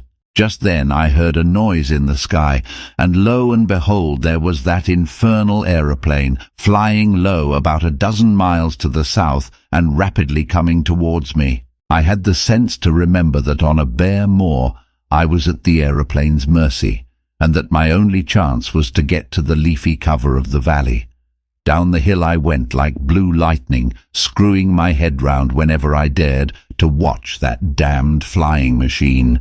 Soon I was on a road between hedges and dipping to the deep-cut glen of a stream. Then came a bit of thick wood where I slackened speed. Suddenly on my left I heard the hoot of another car, and realized to my horror that I was almost up on a couple of gate-posts through which a private road debouched on the highway. My horn gave an agonized roar, but it was too late. I clapped on my brakes, but my impetus was too great, and there before me a car was sliding athwart my course. In a second there would have been the deuce of a wreck. I did the only thing possible and ran slap into the hedge on the right, trusting to find something soft beyond. But there I was mistaken. My car slithered through the hedge like butter, and then gave a sickening plunge forward. I saw what was coming, leapt on the seat and would have jumped out, but a branch of hawthorn got me in the chest, lifted me up and held me, while a ton or two of expensive metal slipped below me, bucked and pitched, and then dropped with an almighty smash 50 feet to the bed of the stream. Slowly that thorn let me go. I subsided first on the hedge, and then very gently on a bower of nettles. As I scrambled to my feet, a hand took me by the arm, and a sympathetic and badly scared voice asked me if I were hurt. I found myself looking at a tall young man in goggles and a leather ulster, who kept on blessing his soul and whinnying apologies. For myself, once I got my wind back, I was rather glad than otherwise. This was one way of getting rid of the car. "My blame, sir," I answered him. "It's lucky that I did not add homicide to my follies. That's the end of my Scotch motor tour, but it might have been the end of my life." He plucked out a watch and studied it. "You're the right sort of fellow," he said. "I can spare a quarter of an hour and my house is 2 minutes off. I'll see you clothed and fed and snug in bed. Where's your kit, by the way? Is it in the burn along with the car?" "It's in my pocket," I said, brandishing a toothbrush. "I'm a colonial and travel light." "A colonial," he cried. "By gad, you're the very man I've been praying for. Are you by any blessed chance a free trader?"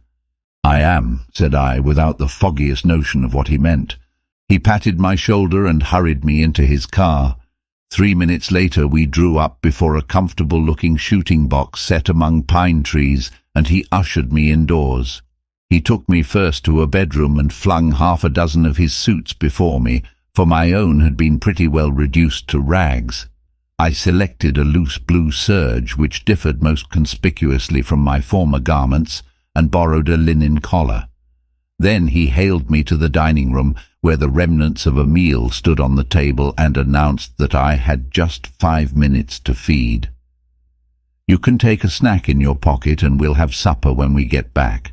I've got to be at the Masonic Hall at 8 o'clock or my agent will comb my hair." I had a cup of coffee and some cold ham while he yarned away on the hearthrug. "You find me in the deuce of a mess, Mr. By the by, you haven't told me your name. Twisden? Any relation of old Tommy Twisden of the 60th? No? Well, you see, I'm Liberal candidate for this part of the world, and I had a meeting on tonight at Brattleburn, that's my chief town, and an infernal Tory stronghold. I had got the colonial ex-premier fellow, Crumpleton, coming to speak for me tonight, and had the thing tremendously billed and the whole place ground-baited. This afternoon I had a wire from the ruffian saying he had got influenza at Blackpool, and here am I left to do the whole thing myself.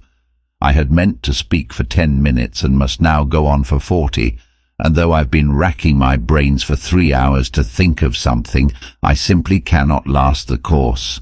Now you've got to be a good chap and help me. You're a free trader and can tell our people what a washout protection is in the colonies.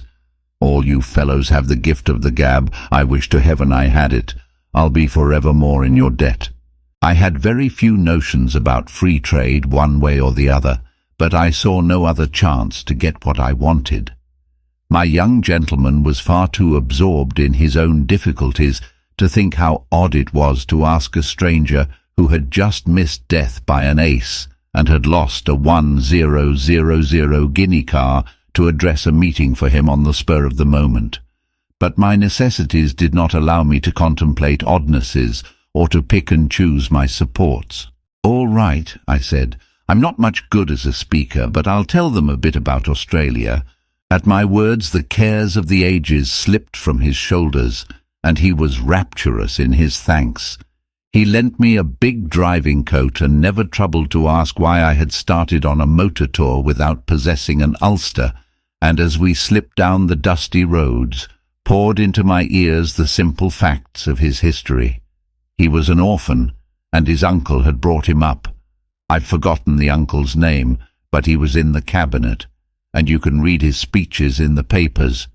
He had gone round the world after leaving Cambridge, and then, being short of a job, his uncle had advised politics. I gathered that he had no preference in parties. "Good chaps in both," he said cheerfully, "and plenty of blighters too. I'm Liberal because my family have always been Whigs." But if he was lukewarm politically, he had strong views on other things. He found out I knew a bit about horses, and jawed away about the Derby entries, and he was full of plans for improving his shooting. Altogether a very clean, decent, callow young man. As we passed through a little town, 2 policemen signalled us to stop and flashed their lanterns on us. "Beg pardon, Sir Harry," said one. "We've got instructions to look out for a car, and the description's no unlike yours." "Righto," said my host, while I thanked Providence for the devious ways I had been brought to safety. After that he spoke no more, for his mind began to labour heavily with his coming speech. His lips kept muttering, his eye wandered, and I began to prepare myself for a second catastrophe. I tried to think of something to say myself, but my mind was dry as a stone. The next thing I knew, we had drawn up outside a door in a street, and were being welcomed by some noisy gentlemen with rosettes. The hall had about 500 in it, women mostly, a lot of bald heads, and a dozen or 2 young men. The chairman, a weaselly minister with a reddish nose, lamented Crumpleton's absence, soliloquized on his influenza, and gave me a certificate as a trusted leader of Australian thought. There were 2 policemen at the door, and I hoped they took note of that testimonial. Then Sir Harry started.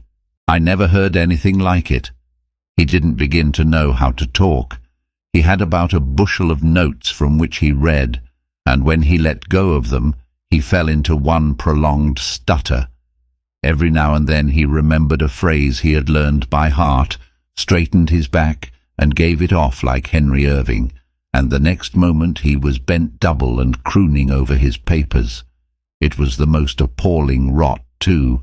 He talked about the German menace, and said it was all a Tory invention to cheat the poor of their rights and keep back the great flood of social reform, but that organised Labour realised this and laughed the Tories to scorn. He was all for reducing our navy as a proof of our good faith, and then sending Germany an ultimatum telling her to do the same, or we would knock her into a cocked hat. He said that, but for the Tories, Germany and Britain would be fellow workers in peace and reform. I thought of the little black book in my pocket. A giddy lot Scudder's friends cared for peace and reform. Yet in a queer way I liked the speech. You could see the niceness of the chap shining out behind the muck with which he had been spoon-fed. Also, it took a load off my mind.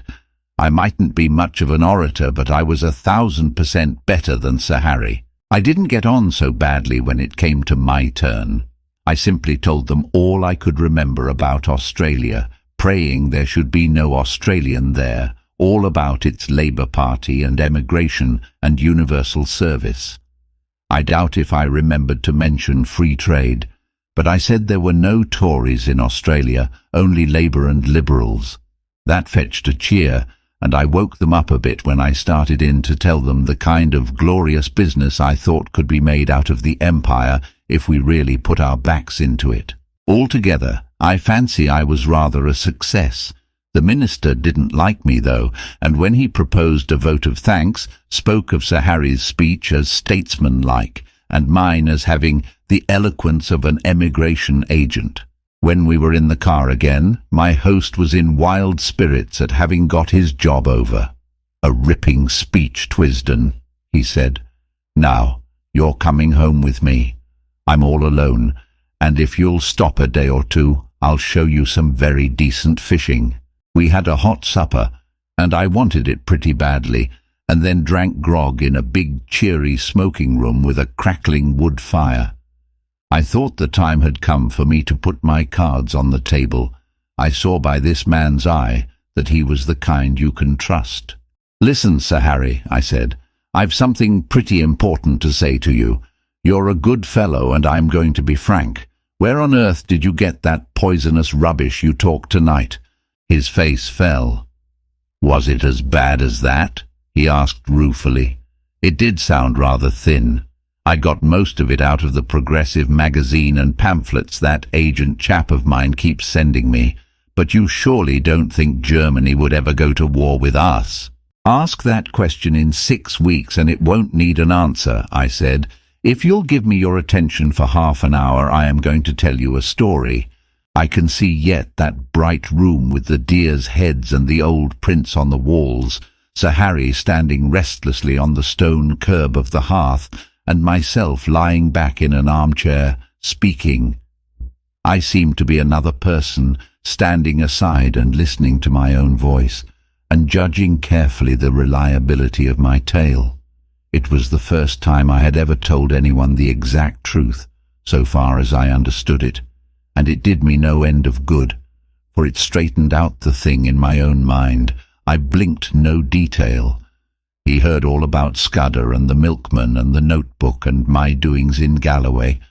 Presently he got very excited and walked up and down the hearthrug. "So you see," I concluded, "you have got here in your house the man that is wanted for the Portland Place murder. Your duty is to send your car for the police and give me up. I don't think I'll get very far. There'll be an accident, and I'll have a knife in my ribs an hour or so after arrest. Nevertheless, it's your duty as a law-abiding citizen.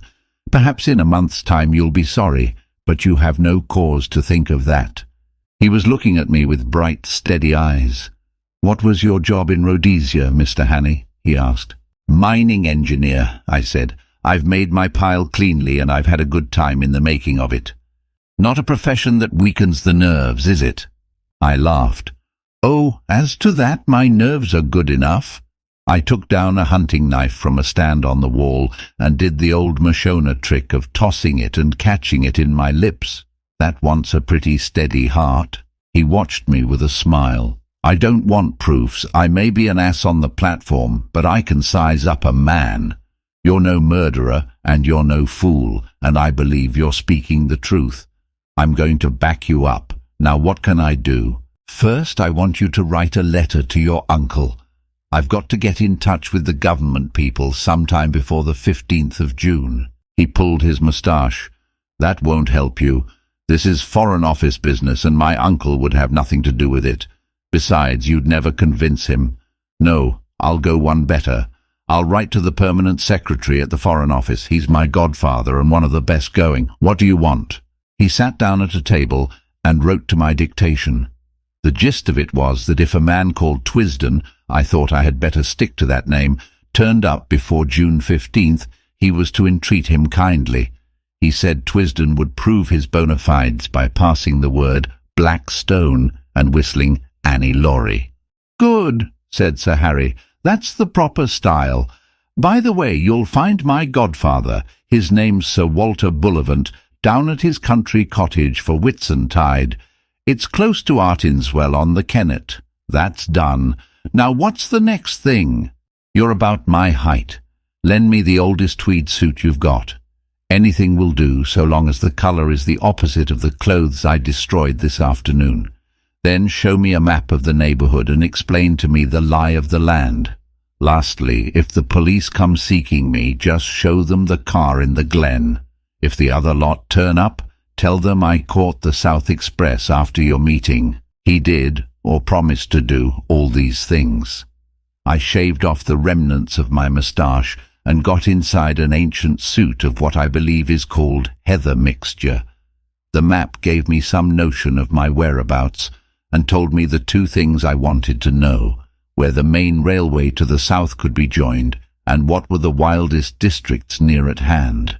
At 2 o'clock, he wakened me from my slumbers in the smoking-room armchair and led me blinking into the dark, starry night. An old bicycle was found in a tool shed and handed over to me. "First turn to the right up by the long fir wood," he enjoined. "By daybreak you'll be well into the hills. Then I should pitch the machine into a bog and take to the moors on foot. You can put in a week among the shepherds and be as safe as if you were in New Guinea." I pedalled diligently up steep roads of hill gravel till the skies grew pale with morning. As the mists cleared before the sun, I found myself in a wide green world with glens falling on every side and a far-away blue horizon. Here, at any rate, I could get early news of my enemies. Psst. If you want more free audiobooks, please click subscribe. Chapter 5. The Adventure of the Spectacled Roadman. I sat down on the very crest of the pass and took stock of my position. Behind me was the road climbing through a long cleft in the hills, which was the upper glen of some notable river.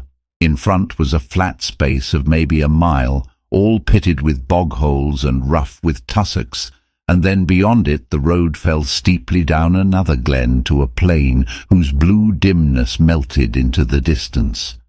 To left and right were round-shouldered green hills as smooth as pancakes, but to the south, that is, the left hand, there was a glimpse of high heathery mountains, which I remembered from the map as the big knot of hill which I had chosen for my sanctuary. I was on the central boss of a huge upland country and could see everything moving for miles. In the meadows below the road, half a mile back, a cottage smoked, but it was the only sign of human life.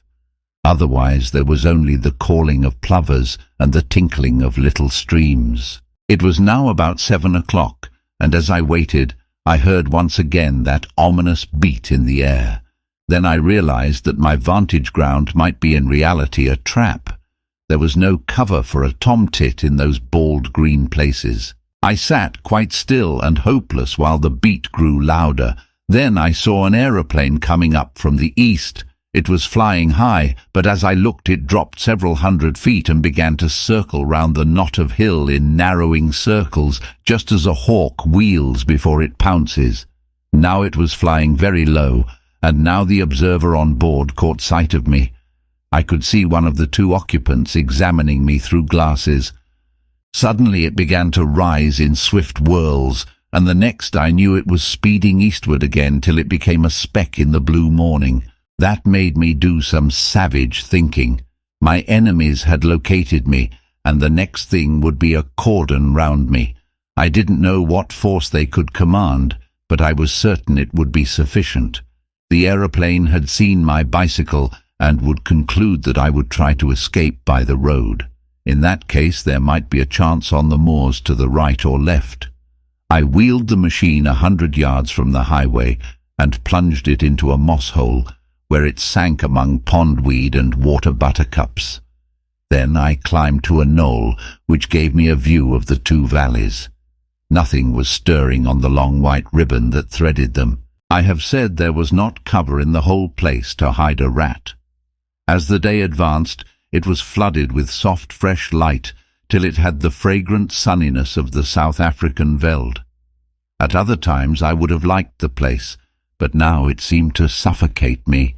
The free moorlands were prison walls, and the keen hill air was the breath of a dungeon. I tossed a coin, heads right, tails left, and it fell heads, so I turned to the north. In a little I came to the brow of the ridge which was the containing wall of the pass. I saw the high road for maybe 10 miles, and far down it something that was moving, and that I took to be a motor car. Beyond the ridge I looked on a rolling green moor which fell away into wooded glens. Now my life on the veld has given me the eyes of a kite, and I can see things for which most men need a telescope. Away down the slope, a couple of miles away, several men were advancing like a row of beaters at a shoot. I dropped out of sight behind the skyline. That way was shut to me, and I must try the bigger hills to the south beyond the highway. The car I had noticed was getting nearer, but it was still a long way off with some very steep gradients before it. I ran hard, crouching low except in the hollows, and as I ran I kept scanning the brow of the hill before me. Was it imagination, or did I see figures, 1, 2, perhaps more, moving in a glen beyond the stream? If you are hemmed in on all sides in a patch of land, there is only one chance of escape. You must stay in the patch and let your enemies search it and not find you. That was good sense, but how on earth was I to escape notice in that tablecloth of a place? I would have buried myself to the neck in mud, or lain below water, or climbed the tallest tree. But there was not a stick of wood. The bog holes were little puddles. The stream was a slender trickle. There was nothing but short heather and bare hill bent and the white highway. Then, in a tiny bite of road beside a heap of stones, I found the roadman. He had just arrived, and was wearily flinging down his hammer. He looked at me with a fishy eye and yawned. "Confound the day I ever left the herd in," he said, as if to the world at large. "There I was, my ain maester. Now I'm a slave to the government, tethered to the roadside with Sir Ian, and a back like a suckle." He took up the hammer, struck a stone, dropped the implement with an oath, and put both hands to his ears. "Mercy on me, my hide's bursting," he cried. He was a wild figure, about my own size but much bent, with a week's beard on his chin and a pair of big horn spectacles.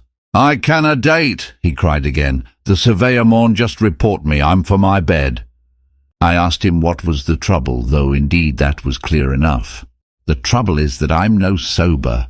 Last nicht my doctor Meran was waddit, and they danced till fower in the byre. Me and some ither chiels sat down to the drinking, and here I am.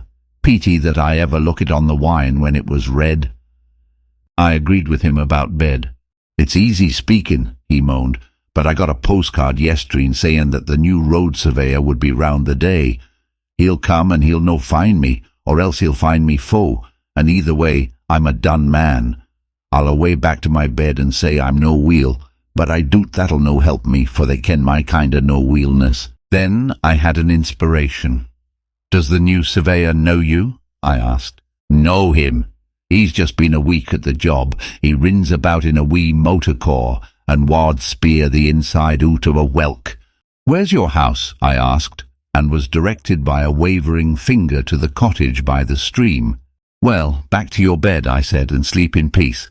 I'll take on your job for a bit and see the surveyor. He stared at me blankly. Then, as the notion dawned on his fuddled brain, his face broke into the vacant drunkard's smile. You're the Billy, he cried. It'll be easy enough managed. I've finished that binger stain, so you needn't a chap on him ere this forenoon. Just take the barry and wheel enough metal frae yon quarry doon the road to Macanither Bing the morn. My name's Alexander Trummell, and I've been 7 year at the trade, and 20 afore that herding on Lythen water. My friends ca' me Ecky and whiles Specky, for I wear glasses being waked the sicht. Just you speak the surveyor fair and ca' him, sir, and he'll be fell pleased. I'll be back o' midday. I borrowed his spectacles and filthy old hat, stripped off coat, waistcoat and collar, and gave him them to carry home. Borrowed, too, the foul stump of a clay pipe as an extra property. He indicated my simple tasks, and without more ado set off at an amble bedwards. Bed may have been his chief object, but I think there was also something left in the foot of a bottle. I prayed that he might be safe under cover before my friends arrived on the scene. Then I set to work to dress for the part. I opened the collar of my shirt. It was a vulgar blue and white check such as ploughmen wear, and revealed a neck as brown as any tinker's. I rolled up my sleeves, and there was a forearm which might have been a blacksmith's, sunburnt and rough with old scars.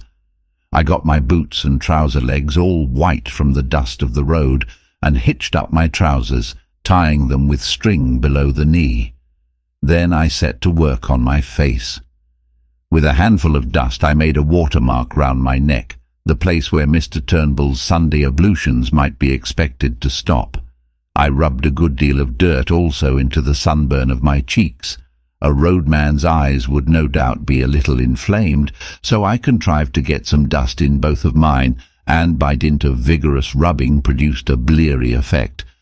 The sandwiches Sir Harry had given me had gone off with my coat, but the roadman's lunch, tied up in a red handkerchief, was at my disposal. I ate with great relish several of the thick slabs of scone and cheese, and drank a little of the cold tea. In the handkerchief was a local paper tied with string and addressed to Mr. Turnbull, obviously meant to solace his midday leisure. I did up the bundle again and put the paper conspicuously beside it.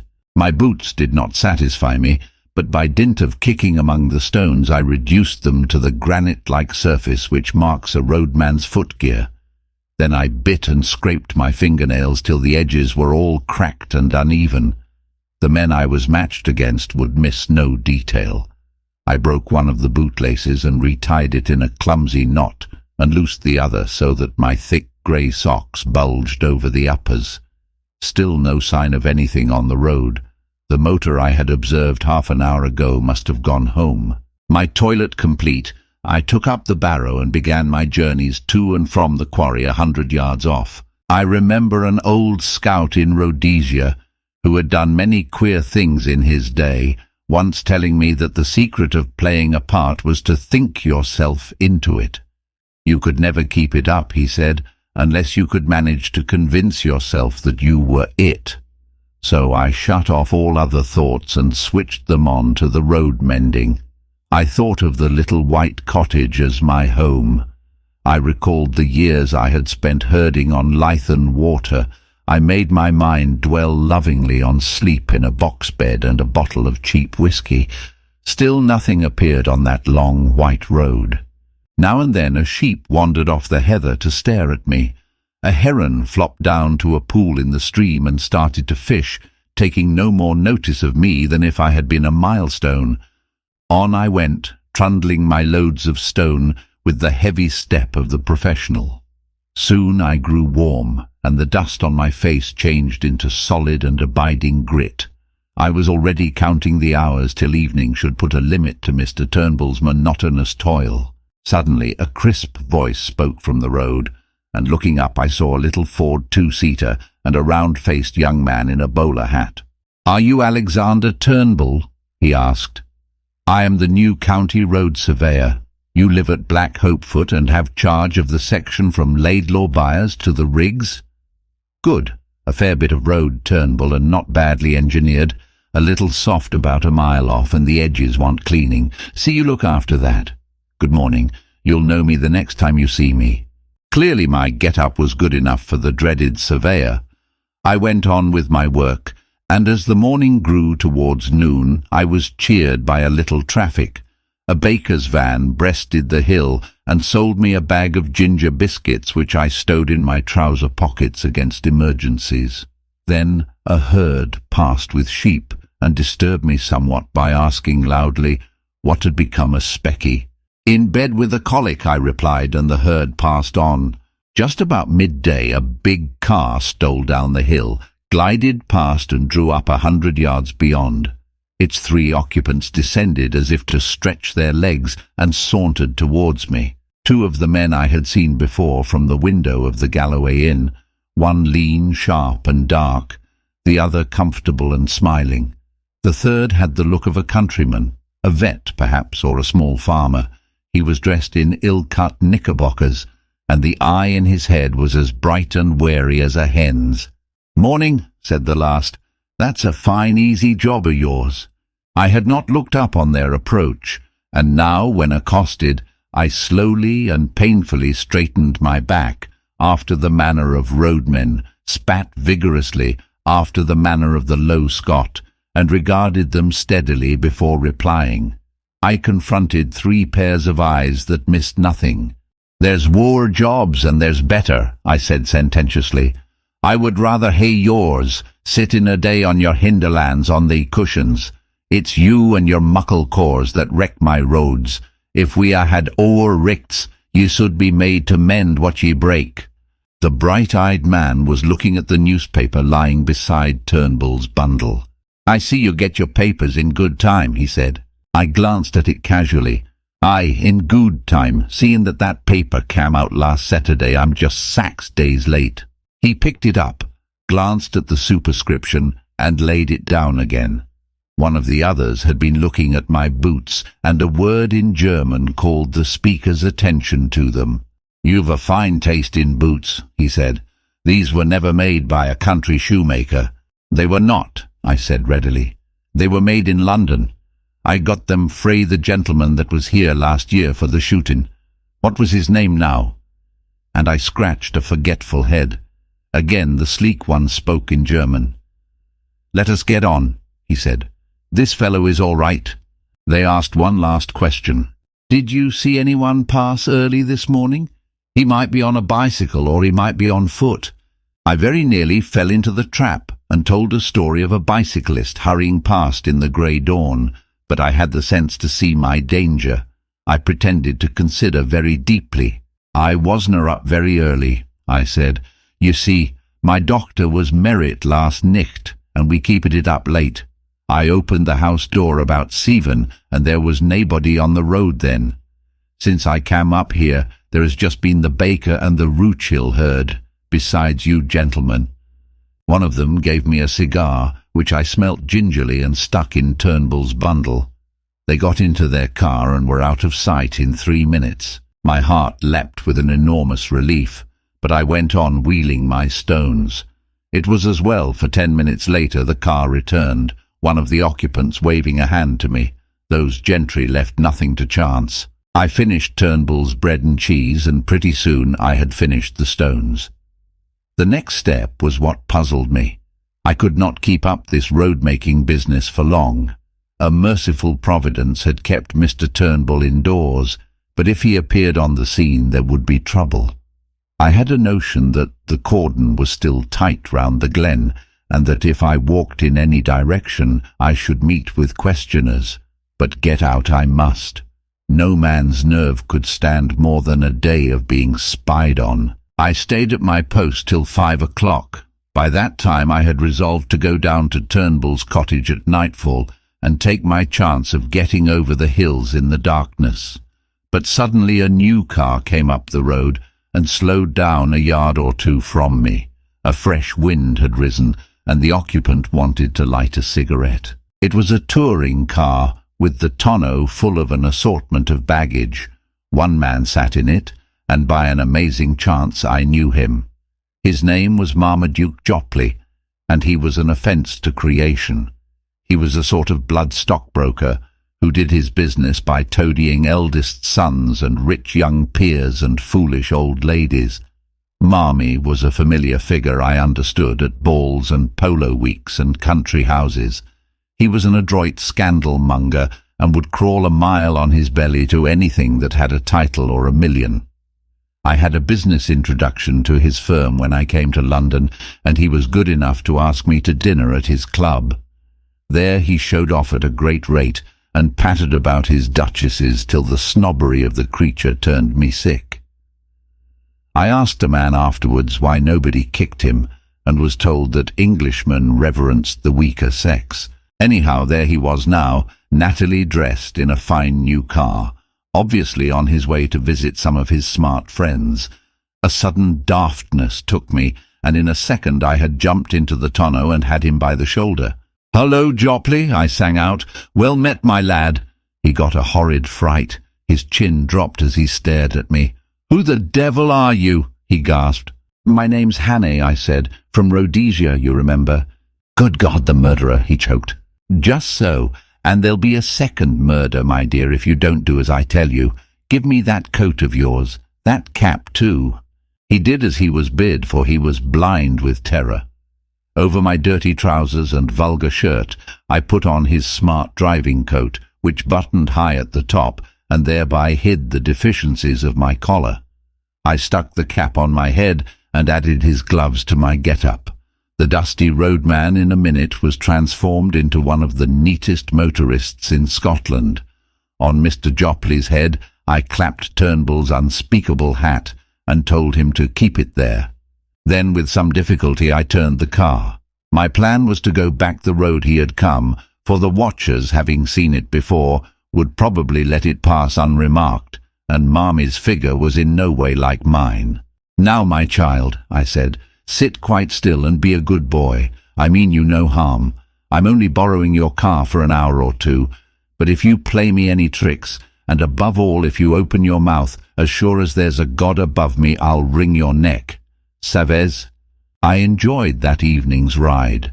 We ran 8 miles down the valley through a village or two, and I could not help noticing several strange-looking folk lounging by the roadside. These were the watchers who would have had much to say to me if I had come in other garb or company. As it was, they looked in curiously on. One touched his cap in salute, and I responded graciously. As the dark fell, I turned up a side glen which, as I remember from the map, led into an unfrequented corner of the hills. Soon the villages were left behind, then the farms, and then even the wayside cottage. Presently we came to a lonely moor, where the night was blackening the sunset gleam in the bog pools. Here we stopped, and I obligingly reversed the car and restored to Mr. Jopley his belongings. "1,000 thanks," I said. "There's more use in you than I thought. Now be off and find the police." As I sat on the hillside watching the tail light dwindle, I reflected on the various kinds of crime I had now sampled. Contrary to general belief, I was not a murderer, but I had become an unholy liar, a shameless impostor, and a highwayman with a marked taste for expensive motor cars. Chapter 6. The Adventure of the Bald Archaeologist. I spent the night on a shelf of the hillside, in the lee of a boulder where the heather grew long and soft. It was a cold business, for I had neither coat nor waistcoat. These were in Mr. Turnbull's keeping, as was Scudder's little book, my watch, and, worst of all, my pipe and tobacco pouch. Only my money accompanied me in my belt, and about half a pound of ginger biscuits in my trousers pocket. I supped off half those biscuits, and by worming myself deep into the heather, got some kind of warmth. My spirits had risen, and I was beginning to enjoy this crazy game of hide-and-seek. So far I had been miraculously lucky. The milkman, the literary innkeeper, Sir Harry, the roadman, and the idiotic Marmee were all pieces of undeserved good fortune. Somehow the first success gave me a feeling that I was going to pull the thing through. My chief trouble was that I was desperately hungry. When a Jew shoots himself in the city and there is an inquest, the newspapers usually report that the deceased was well-nourished. I remember thinking that they would not call me well-nourished if I broke my neck in a bog-hole.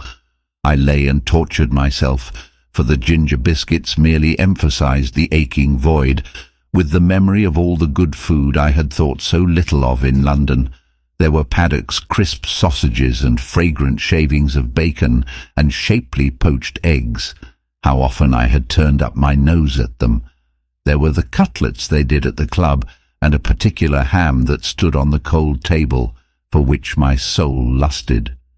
My thoughts hovered over all varieties of mortal edible, and finally settled on a porterhouse steak and a quart of bitter, with a Welsh rabbit to follow. In longing hopelessly for these dainties, I fell asleep. I woke very cold and stiff about an hour after dawn. It took me a little while to remember where I was, for I had been very weary and had slept heavily. I saw first the pale blue sky through a net of heather, then a big shoulder of hill, and then my own boots placed neatly in a blaeberry bush. I raised myself on my arms and looked down into the valley, and that one look set me lacing up my boots in mad haste. For there were men below, not more than a quarter of a mile off, spaced out on the hillside like a fan and beating the heather. Marmee had not been slow in looking for his revenge. I crawled out of my shelf into the cover of a boulder, and from it gained a shallow trench which slanted up the mountain face. This led me presently into the narrow gully of a burn, by way of which I scrambled to the top of the ridge.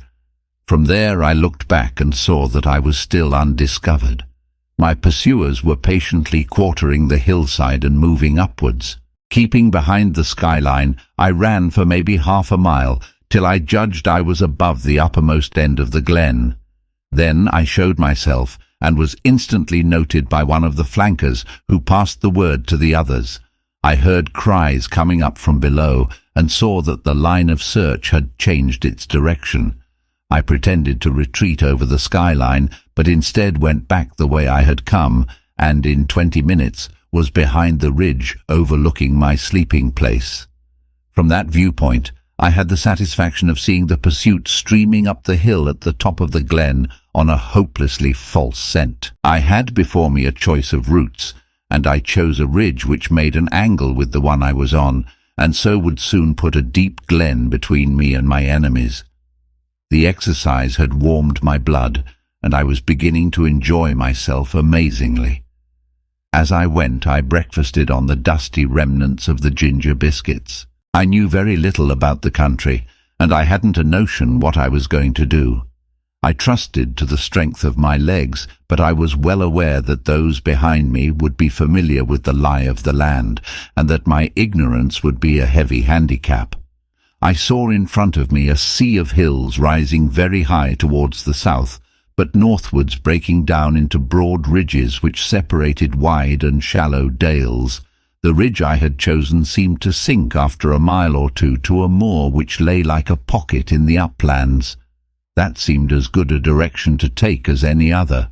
My stratagem had given me a fair start, call it 20 minutes, and I had the width of a glen behind me before I saw the first heads of the pursuers. The police had evidently called in local talent to their aid, and the men I could see had the appearance of herds or gamekeepers. They hallooed at the sight of me, and I waved my hand. Two dived into the glen and began to climb my ridge, while the others kept their own side of the hill. I felt as if I were taking part in a schoolboy game of hare and hounds. But very soon it began to seem less of a game. Those fellows behind were hefty men on their native heath.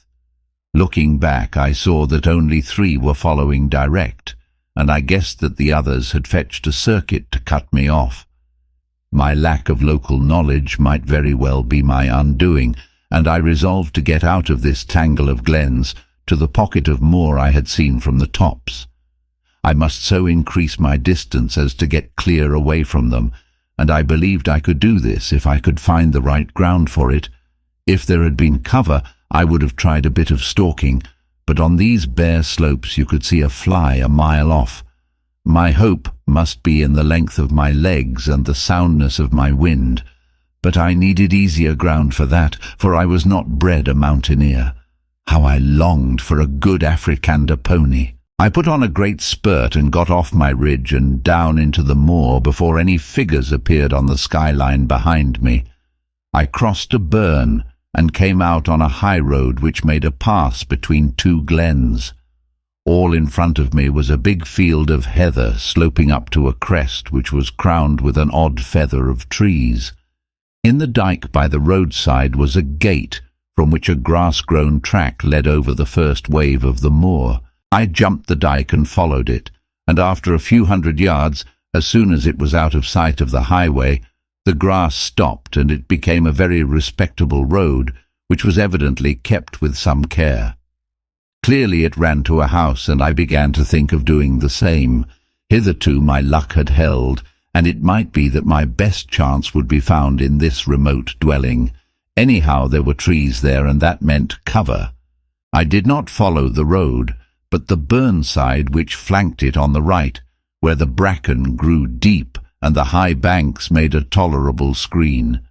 It was well I did so, for no sooner had I gained the hollow than, looking back, I saw the pursuit topping the ridge from which I had descended. After that I did not look back. I had no time. I ran up the burnside, crawling over the open places, and for a large part wading in the shallow stream. I found a deserted cottage with a row of phantom peat stacks and an overgrown garden. Then I was among young hay, and very soon had come to the edge of a plantation of wind-blown firs. From there I saw the chimneys of the house smoking a few hundred yards to my left. I forsook the burnside, crossed another dike, and almost before I knew was on a rough lawn. A glance back told me that I was well out of sight of the pursuit, which had not yet passed the first lift of the moor. The lawn was a very rough place, cut with a scythe instead of a mower, and planted with beds of scrubby rhododendrons. A brace of black game, which are not usually garden birds, rose at my approach. The house before me was the ordinary moorland farm, with a more pretentious whitewashed wing added. Attached to this wing was a glass veranda, and through the glass I saw the face of an elderly gentleman meekly watching me. I stalked over the border of coarse hill gravel and entered the open veranda door. Within was a pleasant room, glass on one side, and on the other a mass of books. More books showed in an inner room. On the floor, instead of tables, stood cases such as you see in a museum, filled with coins and queer stone implements. There was a knee-hole desk in the middle, and seated at it, with some papers and open volumes before him, was the benevolent old gentleman. His face was round and shiny, like Mr. Pickwick's. Big glasses were stuck on the end of his nose, and the top of his head was as bright and bare as a glass bottle. He never moved when I entered, but raised his placid eyebrows and waited on me to speak. It was not an easy job, with about 5 minutes to spare, to tell a stranger who I was and what I wanted, and to win his aid. I did not attempt it. There was something about the eye of the man before me, something so keen and knowledgeable, that I could not find a word. I simply stared at him and stuttered. "You seem in a hurry, my friend," he said slowly. I nodded towards the window. It gave a prospect across the moor through a gap in the plantation, and revealed certain figures half a mile off, straggling through the heather. "Ah, I see," he said. and took up a pair of field glasses through which he patiently scrutinized the figures. "A fugitive from justice, eh? Well, we'll go into the matter at our leisure.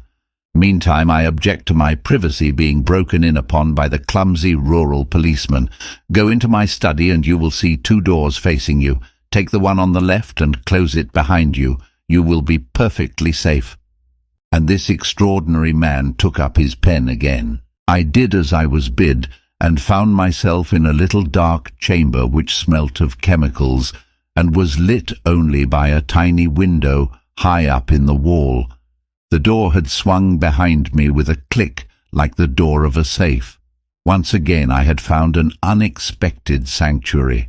All the same, I was not comfortable. There was something about the old gentleman which puzzled and rather terrified me. He had been too easy and ready, almost as if he had expected me, and his eyes had been horribly intelligent. No sound came to me in that dark place. For all I knew, the police might be searching the house, and if they did, they would want to know what was behind this door. I tried to possess my soul in patience and to forget how hungry I was. Then I took a more cheerful view. The old gentleman could scarcely refuse me a meal, and I fell to reconstructing my breakfast. Bacon and eggs would content me, but I wanted the better part of a flitch of bacon and 100 eggs.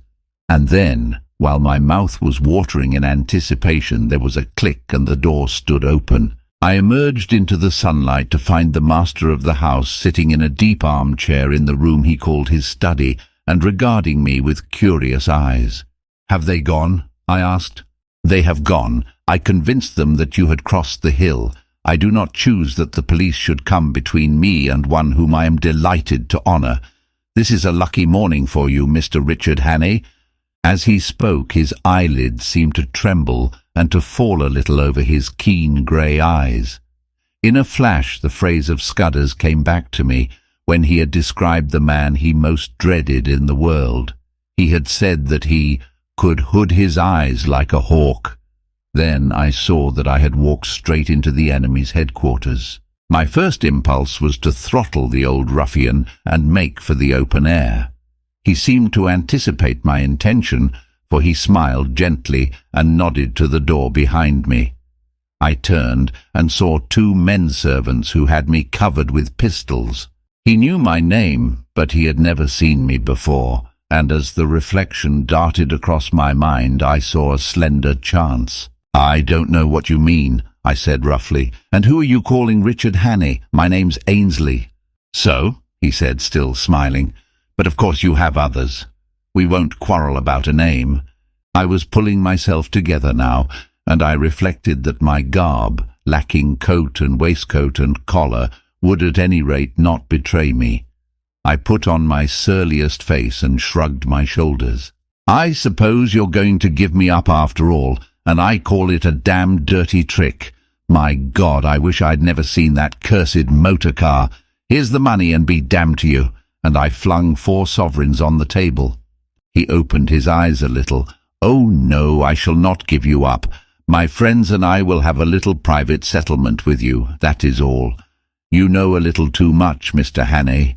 You are a clever actor, but not quite clever enough." He spoke with assurance, but I could see the dawning of a doubt in his mind. "Oh, for God's sake, stop jawing," I cried. "Everything's against me. I haven't had a bit of luck since I came on shore at Leith. What's the harm in a poor devil with an empty stomach picking up some money he finds in a bust-up motor car? That's all I'd done, and for that I've been chivied for 2 days by those blasted bobbies over those blasted hills. I tell you, I'm fair sick of it. You can do what you like, old boy. Ned Ainsley's got no fight left in him." I could see that the doubt was gaining.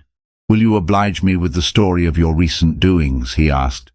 "I can't, governor," I said in a real beggar's whine. "I've not had a bite to eat for 2 days. Give me a mouthful of food and then you'll hear God's truth." I must have showed my hunger in my face, for he signalled to one of the men in the doorway. A bit of cold pie was brought and a glass of beer, and I wolfed them down like a pig, or rather like Ned Ainsley, for I was keeping up my character. In the middle of my meal he spoke suddenly to me in German, but I turned on him a face as blank as a stone wall.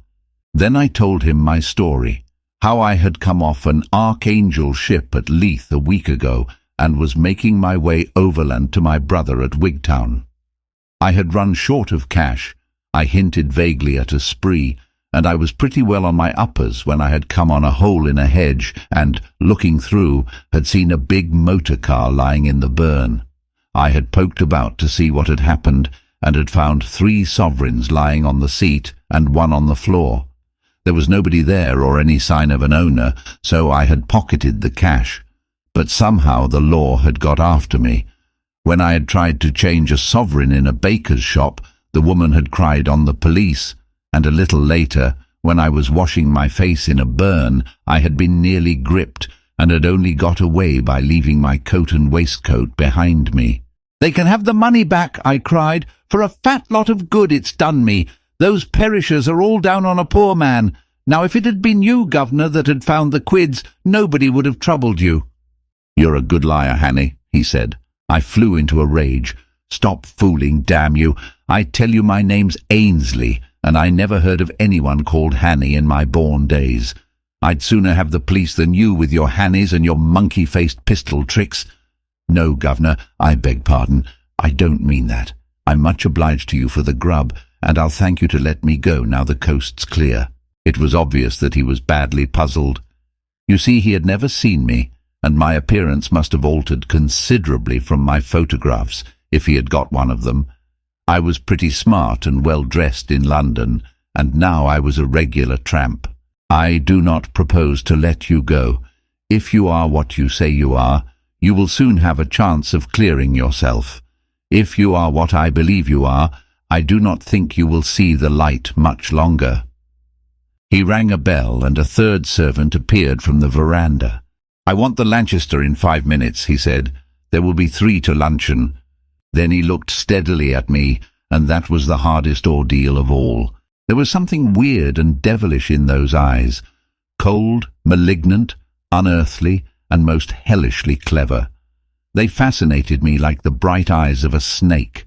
I had a strong impulse to throw myself on his mercy and offer to join his side, and if you consider the way I felt about the whole thing, you will see that that impulse must have been purely physical, the weakness of a brain mesmerized and mastered by a stronger spirit. But I managed to stick it out, and even to grin. "You'll know me next time, governor," I said. "Karl," he spoke in German to one of the men in the doorway, "you will put this fellow in the storeroom till I return, and you will be answerable to me for his keeping." I was marched out of the room with a pistol at each ear. The storeroom was a damp chamber in what had been the old farmhouse. There was no carpet on the uneven floor and nothing to sit down on but a school form. It was black as pitch, for the windows were heavily shuttered. I made out by groping that the walls were lined with boxes and barrels and sacks of some heavy stuff. The whole place smelt of mould and disuse. My jailers turned the key in the door, and I could hear them shifting their feet as they stood on guard outside. I sat down in that chilly darkness in a very miserable frame of mind. The old boy had gone off in a motor to collect the 2 ruffians who had interviewed me yesterday. Now they had seen me as the roadman, and they would remember me, for I was in the same rig. What was a roadman doing 20 miles from his beat, pursued by the police? A question or 2 would put them on the track. Probably they had seen Mr. Turnbull, probably Marmee too. Most likely they could link me up with Sir Harry, and then the whole thing would be crystal clear. What chance had I in this moorland house with 3 desperadoes and their armed servants? I began to think wistfully of the police, now plodding over the hills after my wraith. They at any rate were fellow countrymen and honest men, and their tender mercies would be kinder than these ghoulish aliens. But they wouldn't have listened to me. That old devil with the eyelids had not taken long to get rid of them. I thought he probably had some kind of graft with the constabulary. Most likely he had letters from cabinet ministers saying he was to be given every facility for plotting against Britain. That's the sort of owlish way we run our politics in this jolly old country. The three would be back for lunch, so I hadn't more than a couple of hours to wait.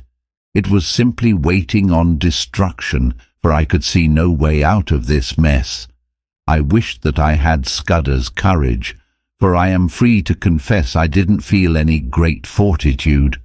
The only thing that kept me going was that I was pretty furious. It made me boil with rage to think of those three spies getting the pull on me like this.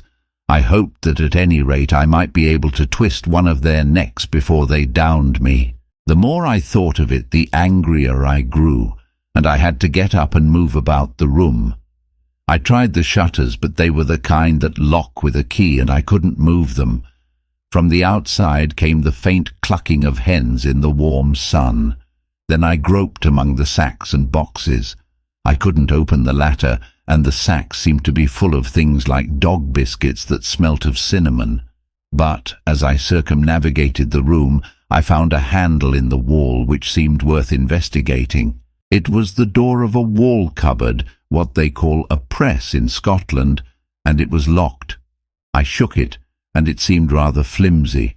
For want of something better to do, I put out my strength on that door, getting some purchase on the handle by looping my braces round it. Presently the thing gave with a crash which I thought would bring in my warders to inquire. I waited for a bit, and then started to explore the cupboard shelves. There was a multitude of queer things there. I found an odd vesta or two in my trouser pockets and struck a light. It was out in a second, but it showed me one thing. There was a little stock of electric torches on one shelf. I picked up one and found it was in working order. With the torch to help me, I investigated further. There were bottles and cases of queer-smelling stuffs, chemicals no doubt for experiments, and there were coils of fine copper wire and yanks of thin oiled silk. There was a box of detonators and a lot of cord for fuses. Then, away at the back of the shelf, I found a stout brown cardboard box, and inside it a wooden case. I managed to wrench it open, and within lay half a dozen little grey bricks, each a couple of inches square. I took up one, and found that it crumbled easily in my hand. Then I smelt it and put my tongue to it. After that I sat down to think. I hadn't been a mining engineer for nothing, and I knew lentonite when I saw it. With one of these bricks I could blow the house to smithereens. I had used the stuff in Rhodesia and knew its power. But the trouble was that my knowledge wasn't exact.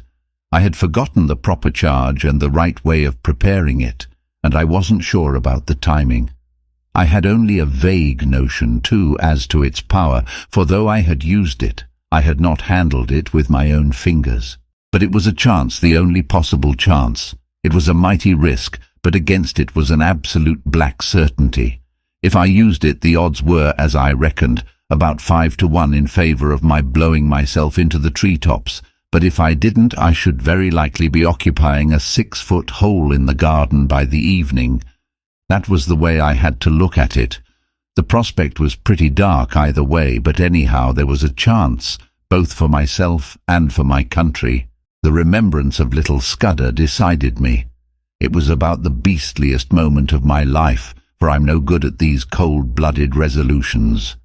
Still, I managed to rake up the pluck to set my teeth and choke back the horrid doubts that flooded in on me. I simply shut off my mind and pretended I was doing an experiment as simple as Guy Fawkes fireworks. I got a detonator and fixed it to a couple of feet of fuse. Then I took a quarter of a lentonite brick and buried it near the door below one of the sacks in a crack of the floor, fixing the detonator in it. For all I knew, half those boxes might be dynamite. If the cupboard held such deadly explosives, why not the boxes? In that case, there would be a glorious skyward journey for me and the German servants, and about an acre of surrounding country.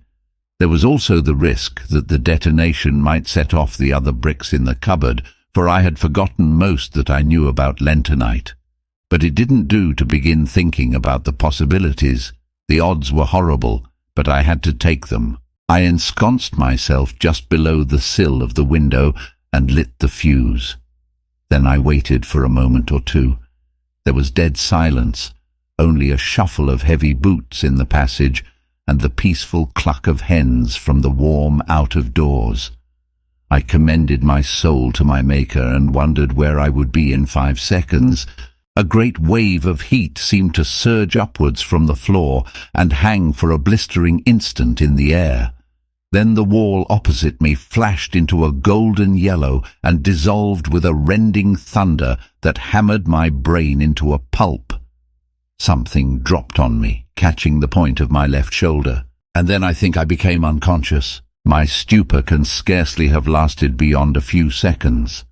I felt myself being choked by thick yellow fumes and struggled out of the debris to my feet. Somewhere behind me I felt fresh air. The jambs of the window had fallen, and through the ragged rent the smoke was pouring out to the summer noon. I stepped over the broken lintel and found myself standing in a yard in a dense and acrid fog.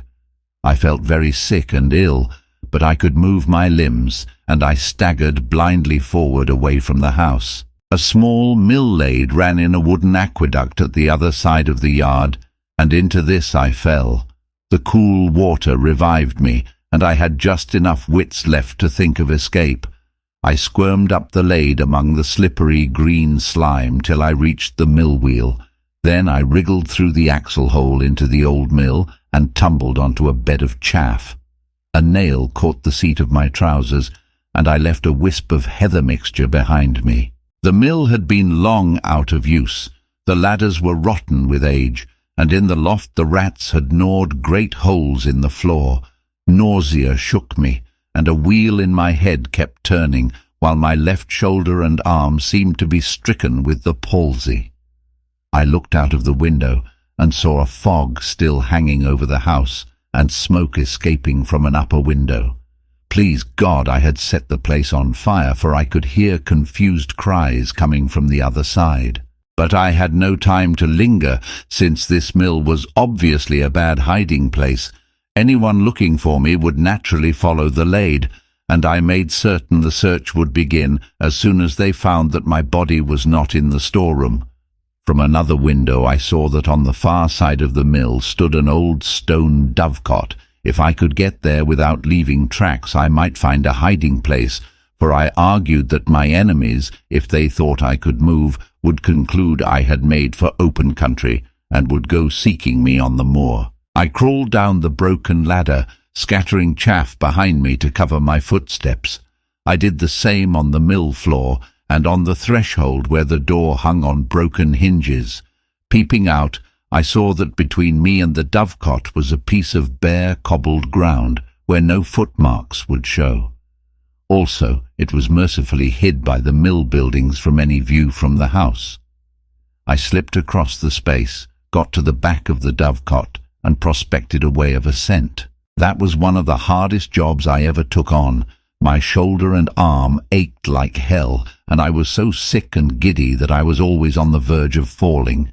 But I managed it somehow, by the use of out-jutting stones and gaps in the masonry and a tough ivy root. I got to the top in the end.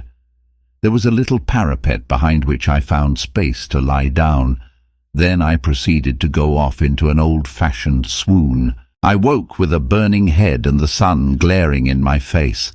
For a long time I lay motionless, for those horrible fumes seemed to have loosened my joints and dulled my brain. Sounds came to me from the house, men speaking throatily and the throbbing of a stationary car. There was a little gap in the parapet to which I wriggled, and from which I had some sort of prospect of the yard. I saw figures come out, a servant with his head bound up, and then a younger man in knickerbockers. They were looking for something and moved towards the mill.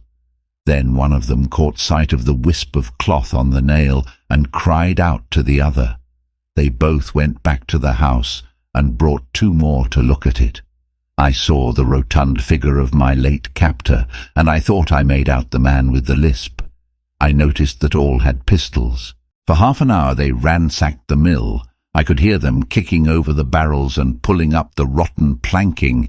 Then they came outside and stood just below the dovecot, arguing fiercely. The servant with the bandage was being soundly rated. I heard them fiddling with the door of the dovecote, and for one horrid moment I fancied they were coming up. Then they thought better of it and went back to the house. All that long, blistering afternoon I lay baking on the rooftop. Thirst was my chief torment. My tongue was like a stick, and to make it worse I could hear the cool drip of water from the mill lade. I watched the course of the little stream as it came in from the moor, and my fancy followed it to the top of the glen, where it must issue from an icy fountain fringed with cool ferns and mosses. I would have given £1,000 to plunge my face into that. I had a fine prospect of the whole ring of moorland. I saw the car speed away with 2 occupants and a man on a hill pony riding east. I judged they were looking for me, and I wished them joy of their quest. But I saw something else more interesting. The house stood almost on the summit of a swell of moorland, which crowned a sort of plateau, and there was no higher point nearer than the big hills 6 miles off. The actual summit, as I have mentioned, was a biggish clump of trees, firs mostly, with a few ashes and beeches. On the dovecot I was almost on a level with the treetops, and could see what lay beyond. The wood was not solid, but only a ring, and inside was an oval of green turf, for all the world like a big cricket field. I didn't take long to guess what it was. It was an aerodrome, and a secret one.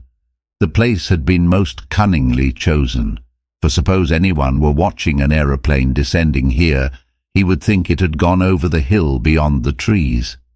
As the place was on the top of a rise in the midst of a big amphitheatre, any observer from any direction would conclude it had passed out of view behind the hill. Only a man very close at hand would realize that the aeroplane had not gone over, but had descended in the midst of the wood.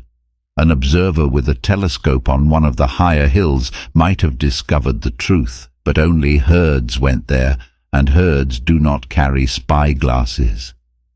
When I looked from the dovecot I could see far away a blue line which I knew was the sea, and I grew furious to think that our enemies had this secret conning tower to rake our waterways. Then I reflected that if that aeroplane came back, the chances were 10 to 1 that I would be discovered.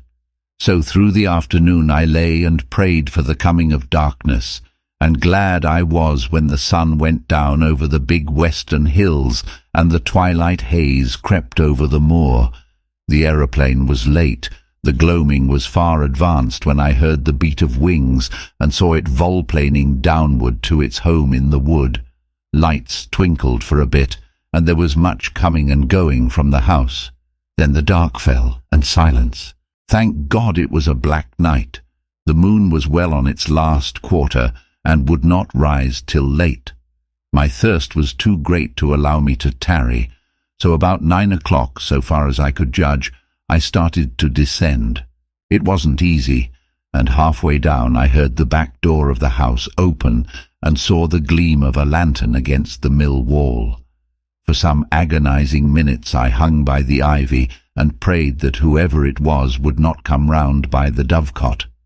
Then the light disappeared, and I dropped as softly as I could onto the hard soil of the yard. I crawled on my belly in the lee of a stone dyke till I reached the fringe of trees which surrounded the house.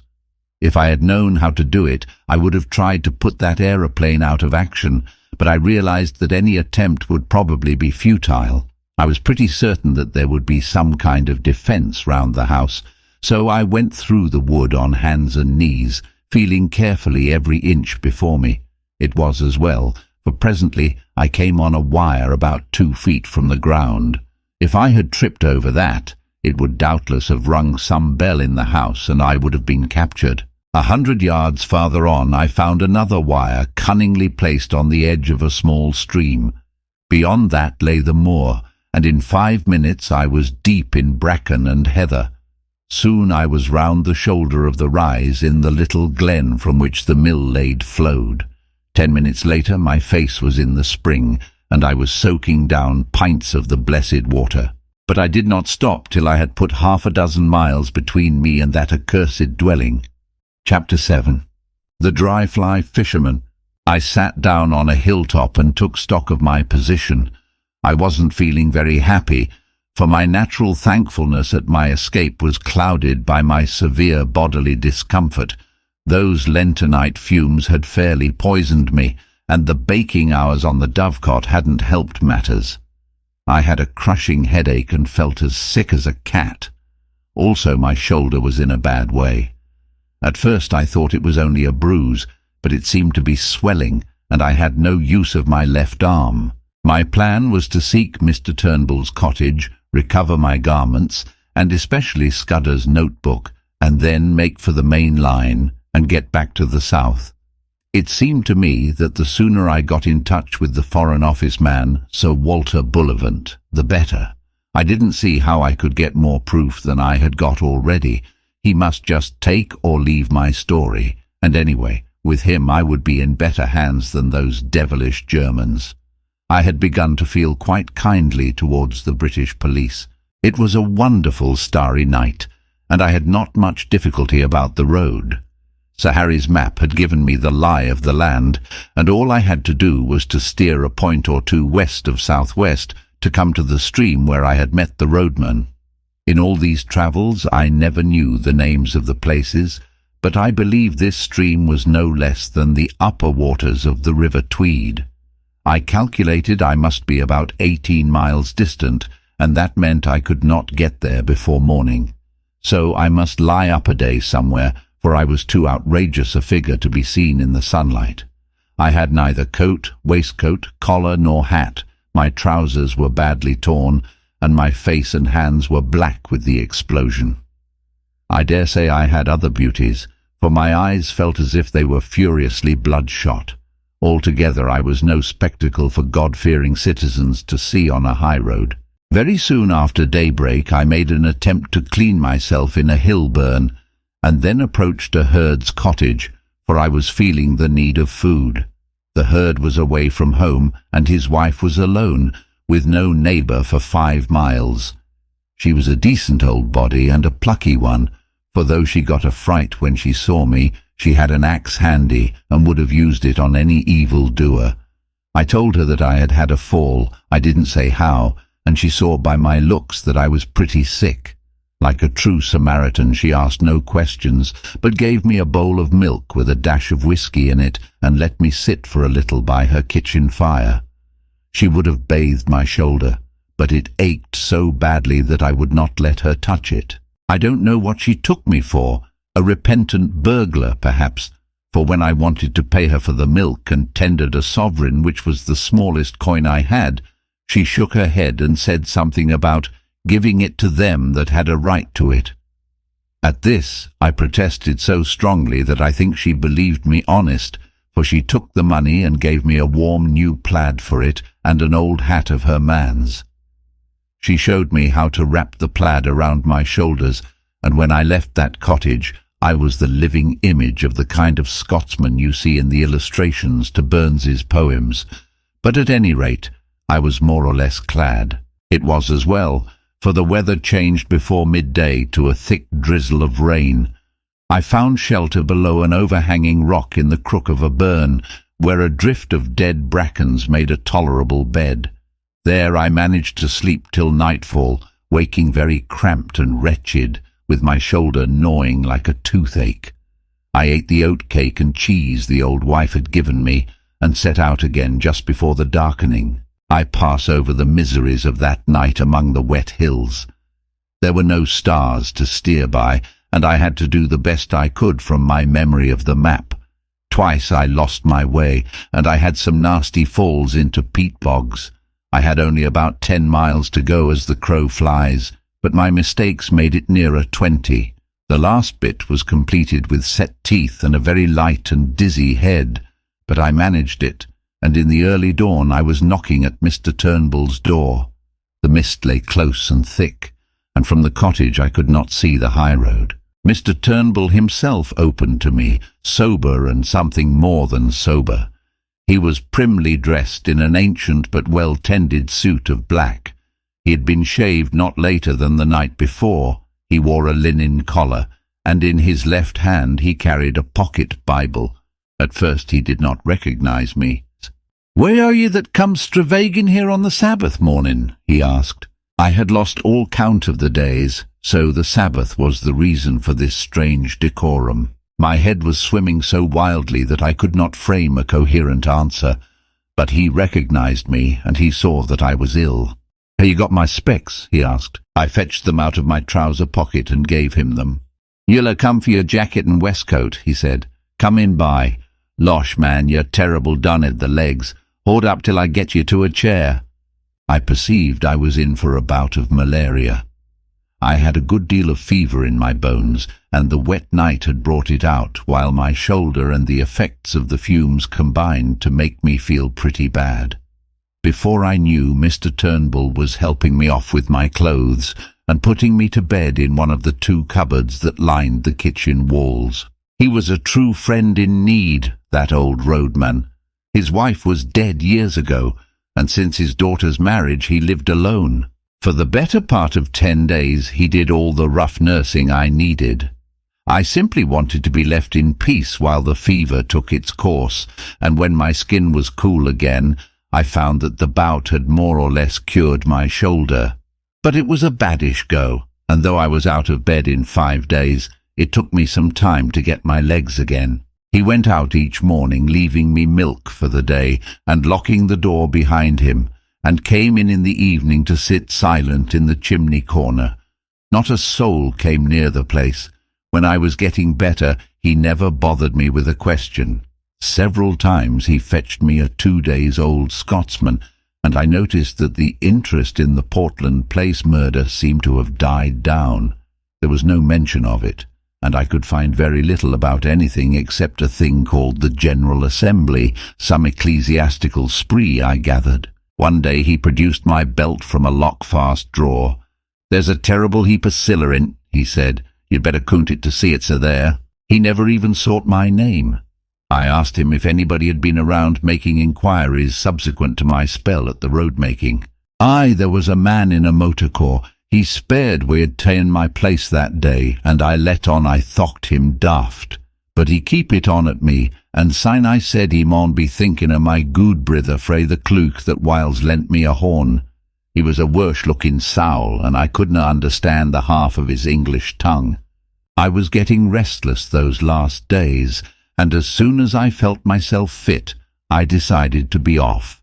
That was not till the 12th day of June, and as luck would have it, a drover went past that morning taking some cattle to Moffat. He was a man named Hislop, a friend of Turnbull's, and he came into his breakfast with us and offered to take me with him. I made Turnbull accept £5 for my lodging, and a hard job I had of it. There never was a more independent being. He grew positively rude when I pressed him, and shy and red, and took the money at last without a thank you. When I told him how much I owed him, he grunted something about, "I good turn deserving a nitherv." You would have thought from our leave-taking that we had parted in disgust. Hislop was a cheery soul who chattered all the way over the pass and down the sunny vale of Annan. I talked of Galloway markets and sheep prices, and he made up his mind I was a pack shepherd from those parts, whatever that may be. My plaid and my old hat, as I have said, gave me a fine theatrical Scots look. But driving cattle is a mortally slow job, and we took the better part of the day to cover a 12 miles. If I had not had such an anxious heart, I would have enjoyed that time. It was shining blue weather, with a constantly changing prospect of brown hills and far green meadows, and a continual sound of larks and curlews and falling streams. But I had no mind for the summer, and little for Hislop's conversation, for as the fateful 15th of June drew near, I was overweighed with the hopeless difficulties of my enterprise. I got some dinner in a humble Moffat public-house, and walked the 2 miles to the junction on the main line. The night express for the south was not due till near midnight, and to fill up the time I went up on the hillside and fell asleep, for the walk had tired me. I all but slept too long and had to run to the station and catch the train with 2 minutes to spare. The feel of the hard third-class cushions and the smell of stale tobacco cheered me up wonderfully. At any rate, I felt now that I was getting to grips with my job. I was decanted at Crewe in the small hours and had to wait till 6 to get a train for Birmingham. In the afternoon, I got to Reading and changed into a local train which journeyed into the deeps of Berkshire. Presently, I was in a land of lush water meadows and slow, reedy streams. About 8 o'clock in the evening, a weary and travel-stained being, a cross between a farm labourer and a vet, with a checked black and white plaid over his arm, for I did not dare to wear it south of the border, descended at the little station of Artinswell. There were several people on the platform, and I thought I had better wait to ask my way till I was clear of the place. The road led through a wood of great beeches, and then into a shallow valley, with the green backs of downs peeping over the distant trees. After Scotland, the air smelt heavy and flat, but infinitely sweet, for the limes and chestnuts and lilac bushes were domes of blossom. Presently I came to a bridge, below which a clear, slow stream flowed between snowy beds of water buttercups. A little above it was a mill, and the lasher made a pleasant cool sound in the scented dusk. Somehow the place soothed me and put me at my ease. I fell to whistling as I looked into the green depths, and the tune which came to my lips was Annie Laurie. A fisherman came up from the waterside, and as he neared me he too began to whistle. The tune was infectious, for he followed my suit. He was a huge man in untidy old flannels and a wide-brimmed hat, with a canvas bag slung on his shoulder. He nodded to me, and I thought I had never seen a shrewder or better-tempered face. He leaned his delicate 10-foot split-cane rod against the bridge and looked with me at the water. "Clear, isn't it?" he said pleasantly. "I back our Kennet any day against the test. Look at that big fellow, 4 pounds if he's an ounce. But the evening rise is over and you can't tempt 'em." "I don't see him," said I. "Look, there, a yard from the reeds just above that stickle. I've got him now. You might swear he was a black stone." "So," he said, and whistled another bar of Annie Laurie. "Twisden's the name, isn't it?" he said over his shoulder, his eyes still fixed on the stream. "No," I said, "I mean to say yes. I had forgotten all about my alias."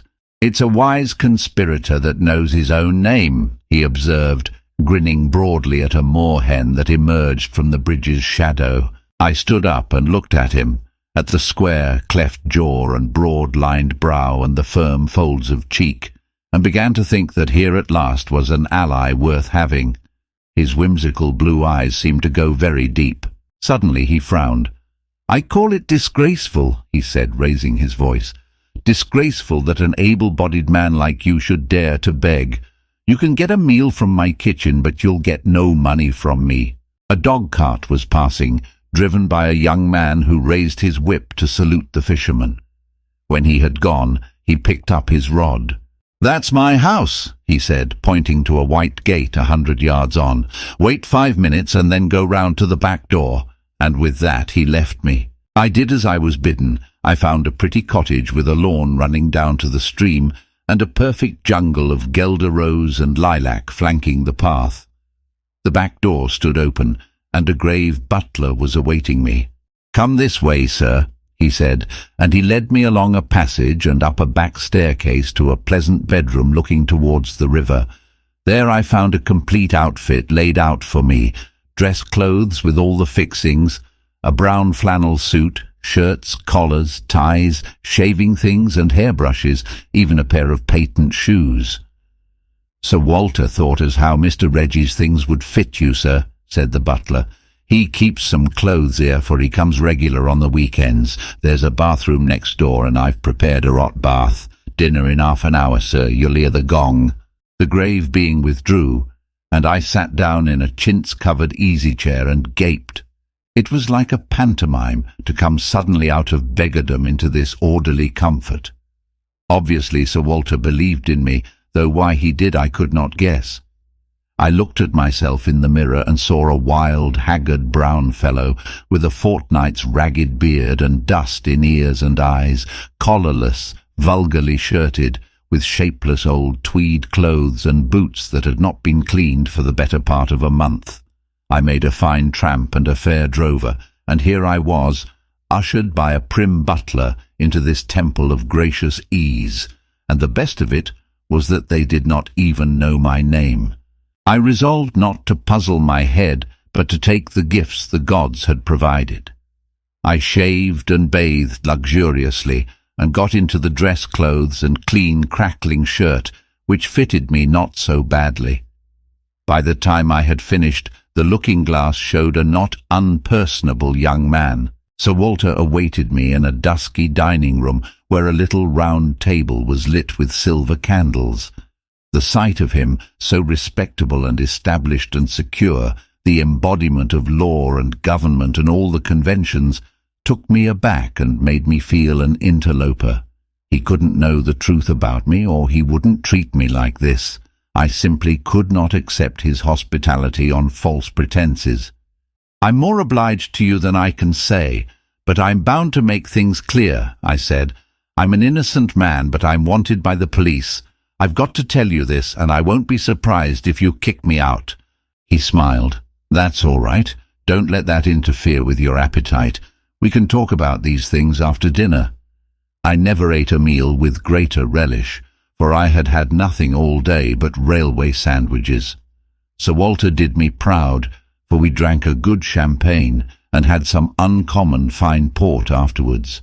It made me almost hysterical to be sitting there, waited on by a footman and a sleek butler, and remember that I had been living for 3 weeks like a brigand, with every man's hand against me.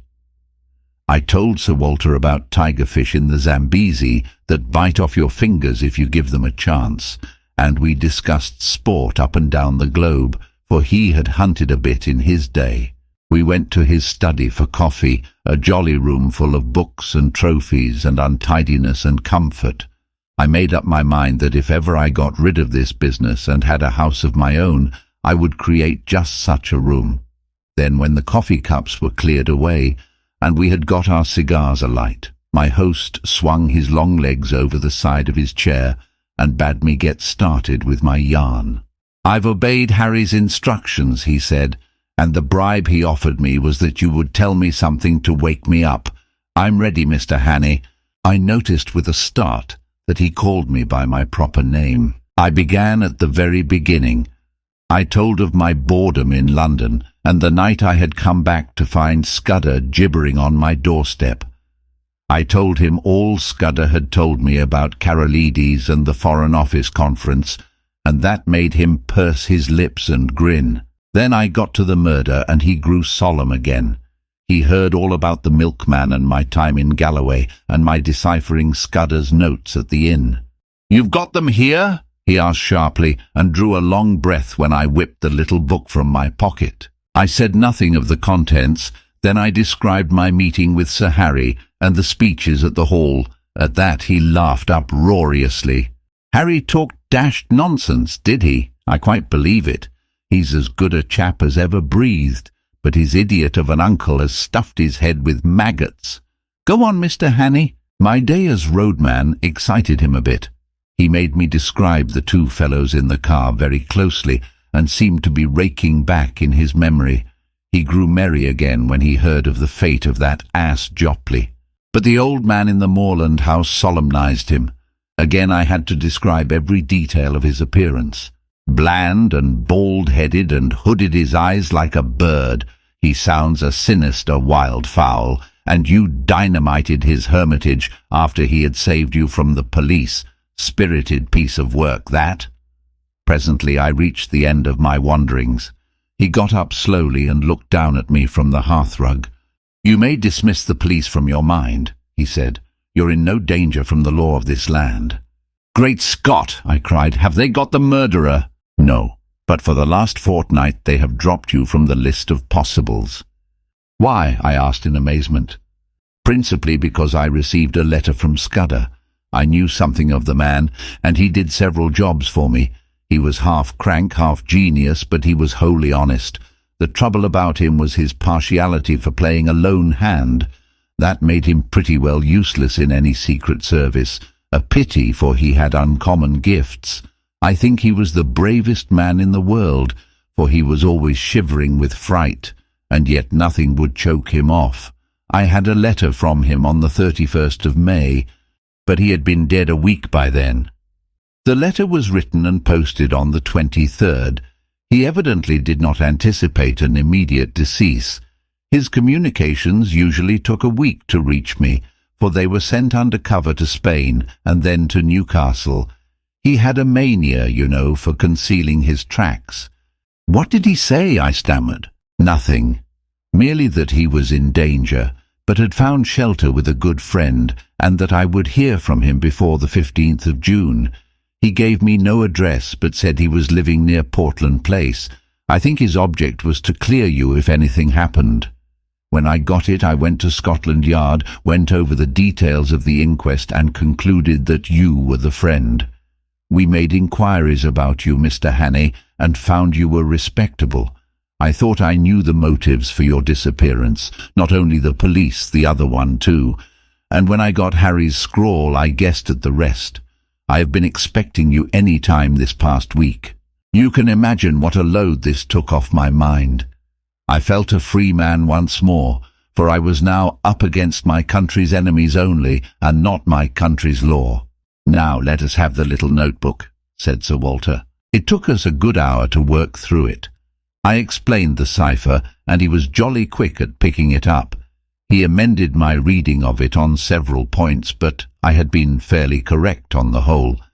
His face was very grave before he had finished, and he sat silent for a while. "I don't know what to make of it," he said at last. "He is right about one thing. What is going to happen the day after tomorrow? How the devil can it have got known? That is ugly enough in itself. But all this about war and the Black Stone, it reads like some wild melodrama. If only I had more confidence in Scudder's judgment. The trouble about him was that he was too romantic. He had the artistic temperament and wanted a story to be better than God meant it to be. He had a lot of odd biases too. Jews, for example, made him see red. Jews and the high finance. The Black Stone, he repeated. Der Schwarze Stein. It's like a penny novelette. And all this stuff about Carolides. That is the weak part of the tale, for I happen to know that the virtuous Carolides is likely to outlast us both. There is no state in Europe that wants him gone. Besides, he has just been playing up to Berlin and Vienna and giving my chief some uneasy moments. No, Scudder has gone off the track there. Frankly, Hannay, I don't believe that part of his story. There's some nasty business afoot, and he found out too much and lost his life over it. But I am ready to take my oath that it is ordinary spy work. A certain great European power makes a hobby of her spy system, and her methods are not too particular. Since she pays by piecework, her blackguards are not likely to stick at a murder or two. They want our naval dispositions for their collection at the Marineamt, but they will be pigeonholed, nothing more. Just then the butler entered the room. "There's a trunk call from London, Sir Walter. It's Mr. Eath, and he wants to speak to you personally." My host went off to the telephone. He returned in 5 minutes with a whitish face. "I apologize to the shade of Scudder," he said. "Carolides was shot dead this evening at a few minutes after 7. Chapter 8.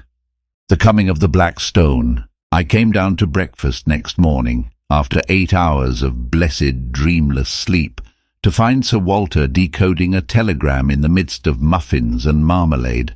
His fresh rosiness of yesterday seemed a thought tarnished. "I had a busy hour on the telephone after you went to bed," he said. "I got my chief to speak to the First Lord and the Secretary for War, and they are bringing Royer over a day sooner. This wire clinches it. He will be in London at 5. Odd that the code word for a sous-chef d'état-major general should be porker." He directed me to the hot dishes and went on. "Not that I think it will do much good. If your friends were clever enough to find out the first arrangement, they are clever enough to discover the change. I would give my head to know where the leak is. We believed there were only 5 men in England who knew about Royer's visit, and you may be certain there were fewer in France, for they managed these things better there. While I ate, he continued to talk, making me to my surprise a present of his full confidence. "Can the dispositions not be changed?" I asked. "They could," he said, "but we want to avoid that if possible. They are the result of immense thought, and no alteration would be as good. Besides, on 1 or 2 points, change is simply impossible. Still, something could be done, I suppose, if it were absolutely necessary. But you see the difficulty, Hannay. Our enemies are not going to be such fools as to pick Royer's pocket or any childish game like that. They know that would mean a row and put us on our guard. Their aim is to get the details without any one of us knowing, so that Royer will go back to Paris in the belief that the whole business is still deadly secret. If they can't do that, they fail, for once we suspect, they know that the whole thing must be altered." "Then we must stick by the Frenchman's side till he's home again," I said. "If they thought they could get the information in Paris, they would try there. It means that they have some deep scheme on foot in London, which they reckon is going to win out. Royer dines with my chief, and then comes to my house where 4 people will see him: Whitaker from the Admiralty, myself, Sir Arthur Drew, and General Winstanley. The First Lord is ill and has gone to Sheringham.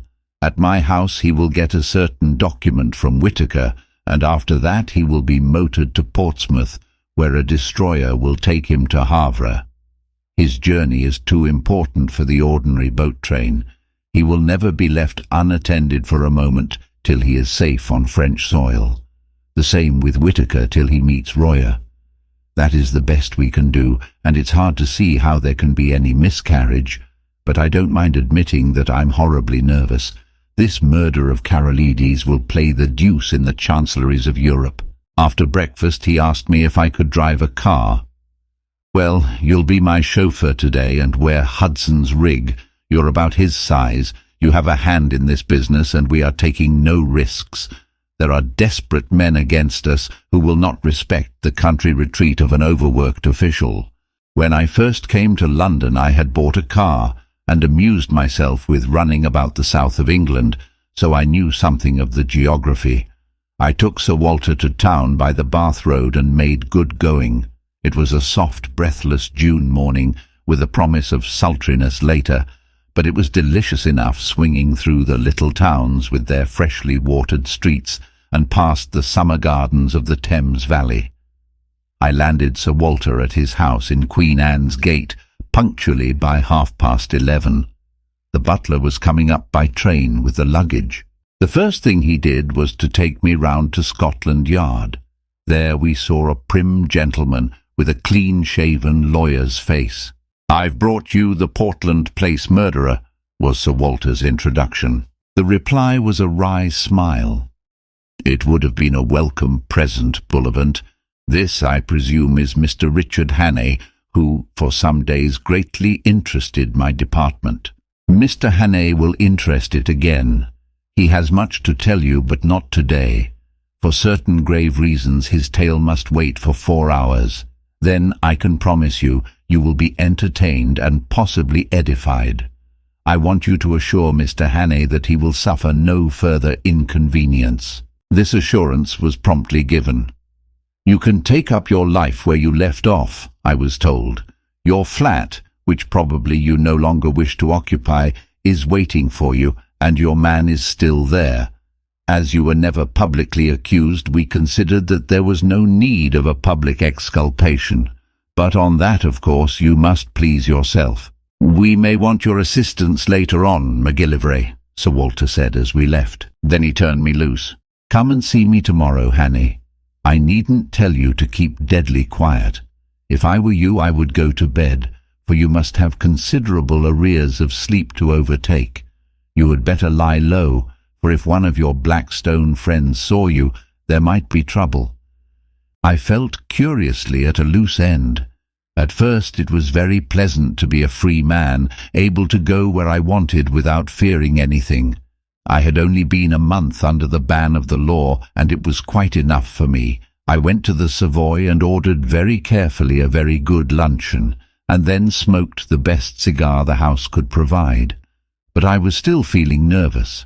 When I saw anybody look at me in the lounge, I grew shy, and wondered if they were thinking about the murder. After that, I took a taxi and drove miles away up into North London.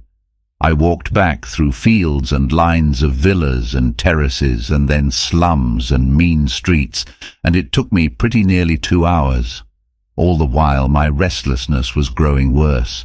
I felt that great things, tremendous things were happening or about to happen, and I, who was the cogwheel of the whole business, was out of it. Royer would be landing at Dover, Sir Walter would be making plans with the few people in England who were in the secret, and somewhere in the darkness the Blackstone would be working. I felt the sense of danger and impending calamity, and I had the curious feeling too that I alone could avert it, alone could grapple with it. But I was out of the game now. How could it be otherwise? It was not likely that cabinet ministers and admiralty lords and generals would admit me to their councils. I actually began to wish that I could run up against one of my 3 enemies. That would lead to developments. I felt that I wanted enormously to have a vulgar scrap with those gentry where I could hit out and flatten something. I was rapidly getting into a very bad temper. I didn't feel like going back to my flat. That had to be faced some time, but as I still had sufficient money, I thought I would put it off till next morning and go to a hotel for the night. My irritation lasted through dinner, which I had at a restaurant in Jermyn Street. I was no longer hungry, and let several courses pass untasted. I drank the best part of a bottle of Burgundy, but it did nothing to cheer me. An abominable restlessness had taken possession of me. Here was I, a very ordinary fellow, with no particular brains, and yet I was convinced that somehow I was needed to help this business through, that without me it would all go to blazes. I told myself it was sheer silly conceit that 4 or 5 of the cleverest people living, with all the might of the British Empire at their back, had the job in hand. Yet I couldn't be convinced. It seemed as if a voice kept speaking in my ear, telling me to be up and doing, or I would never sleep again. The upshot was that about 9:30 I made up my mind to go to Queen Anne's Gate. Very likely I would not be admitted, but it would ease my conscience to try. I walked down Jermyn Street, and at the corner of Duke Street passed a group of young men. They were in evening dress, had been dining somewhere, and were going on to a music hall. One of them was Mr. Marmaduke Jopley. He saw me and stopped short. "By God, the murderer!" he cried. "Here, you fellows, hold him! That's Hannay, the man who did the Portland Place murder." He gripped me by the arm, and the others crowded round. I wasn't looking for any trouble, but my ill temper made me play the fool. A policeman came up, and I should have told him the truth, and if he didn't believe it, demanded to be taken to Scotland Yard, or for that matter to the nearest police station. But a delay at that moment seemed to me unendurable, and the sight of Marmy's imbecile face was more than I could bear. I let out with my left, and had the satisfaction of seeing him measure his length in the gutter. Then began an unholy row. They were all on me at once, and the policeman took me in the rear. I got in 1 or 2 good blows, for I think, with fair play, I could have licked the lot of them, but the policeman pinned me behind, and one of them got his fingers on my throat. Through a black cloud of rage, I heard the officer of the law asking what was the matter, and Marmy, between his broken teeth, declaring that I was Hannay the murderer. "Oh, damn it all!" I cried. "Make the fellow shut up. I advise you to leave me alone, Constable. Scotland Yard knows all about me, and you'll get a proper wigging if you interfere with me." "You've got to come along of me, young man," said the policeman. "I saw you strike that gentleman Cruellard. You began it too, for he wasn't doing nothing. I seen you. Best go quietly, or I'll have to fix you up." Exasperation and an overwhelming sense that at no cost must I delay gave me the strength of a bull elephant. I fairly wrenched the constable off his feet, floored the man who was gripping my collar, and set off at my best pace down Duke Street.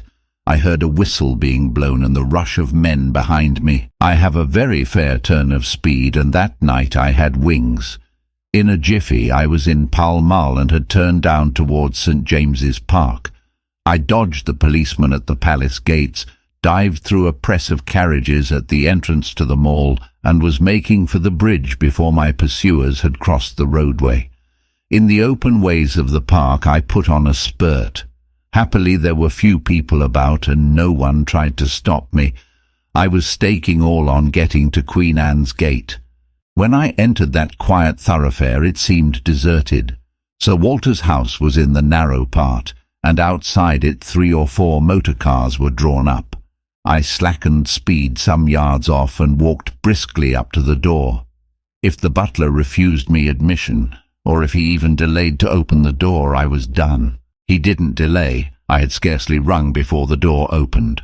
"I must see Sir Walter," I panted. "My business is desperately important." That butler was a great man. Without moving a muscle, he held the door open and then shut it behind me. "Sir Walter is engaged, sir, and I have orders to admit no one. Perhaps you will wait." The house was of the old-fashioned kind, with a wide hall and rooms on both sides of it. At the far end was an alcove with a telephone and a couple of chairs, and there the butler offered me a seat. "See here," I whispered. "There's trouble about and I'm in it. But Sir Walter knows and I'm working for him. If anyone comes and asks if I am here, tell him a lie." He nodded, and presently there was a noise of voices in the street and a furious ringing at the bell. I never admired a man more than that butler. He opened the door, and with a face like a graven image waited to be questioned. Then he gave them it. He told them whose house it was and what his orders were, and simply froze them off the doorstep. I could see it all from my alcove, and it was better than any play. I hadn't waited long till there came another ring at the bell. The butler made no bones about admitting this new visitor. While he was taking off his coat, I saw who it was.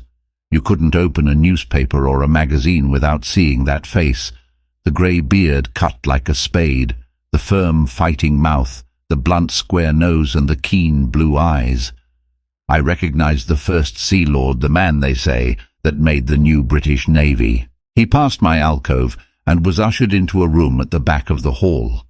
As the door opened, I could hear the sound of low voices.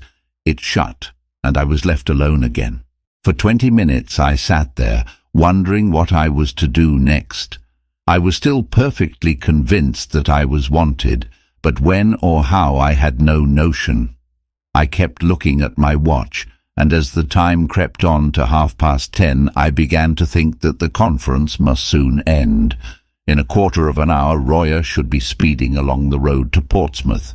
Then I heard a bell ring, and the butler appeared. The door of the back room opened, and the first Sea Lord came out.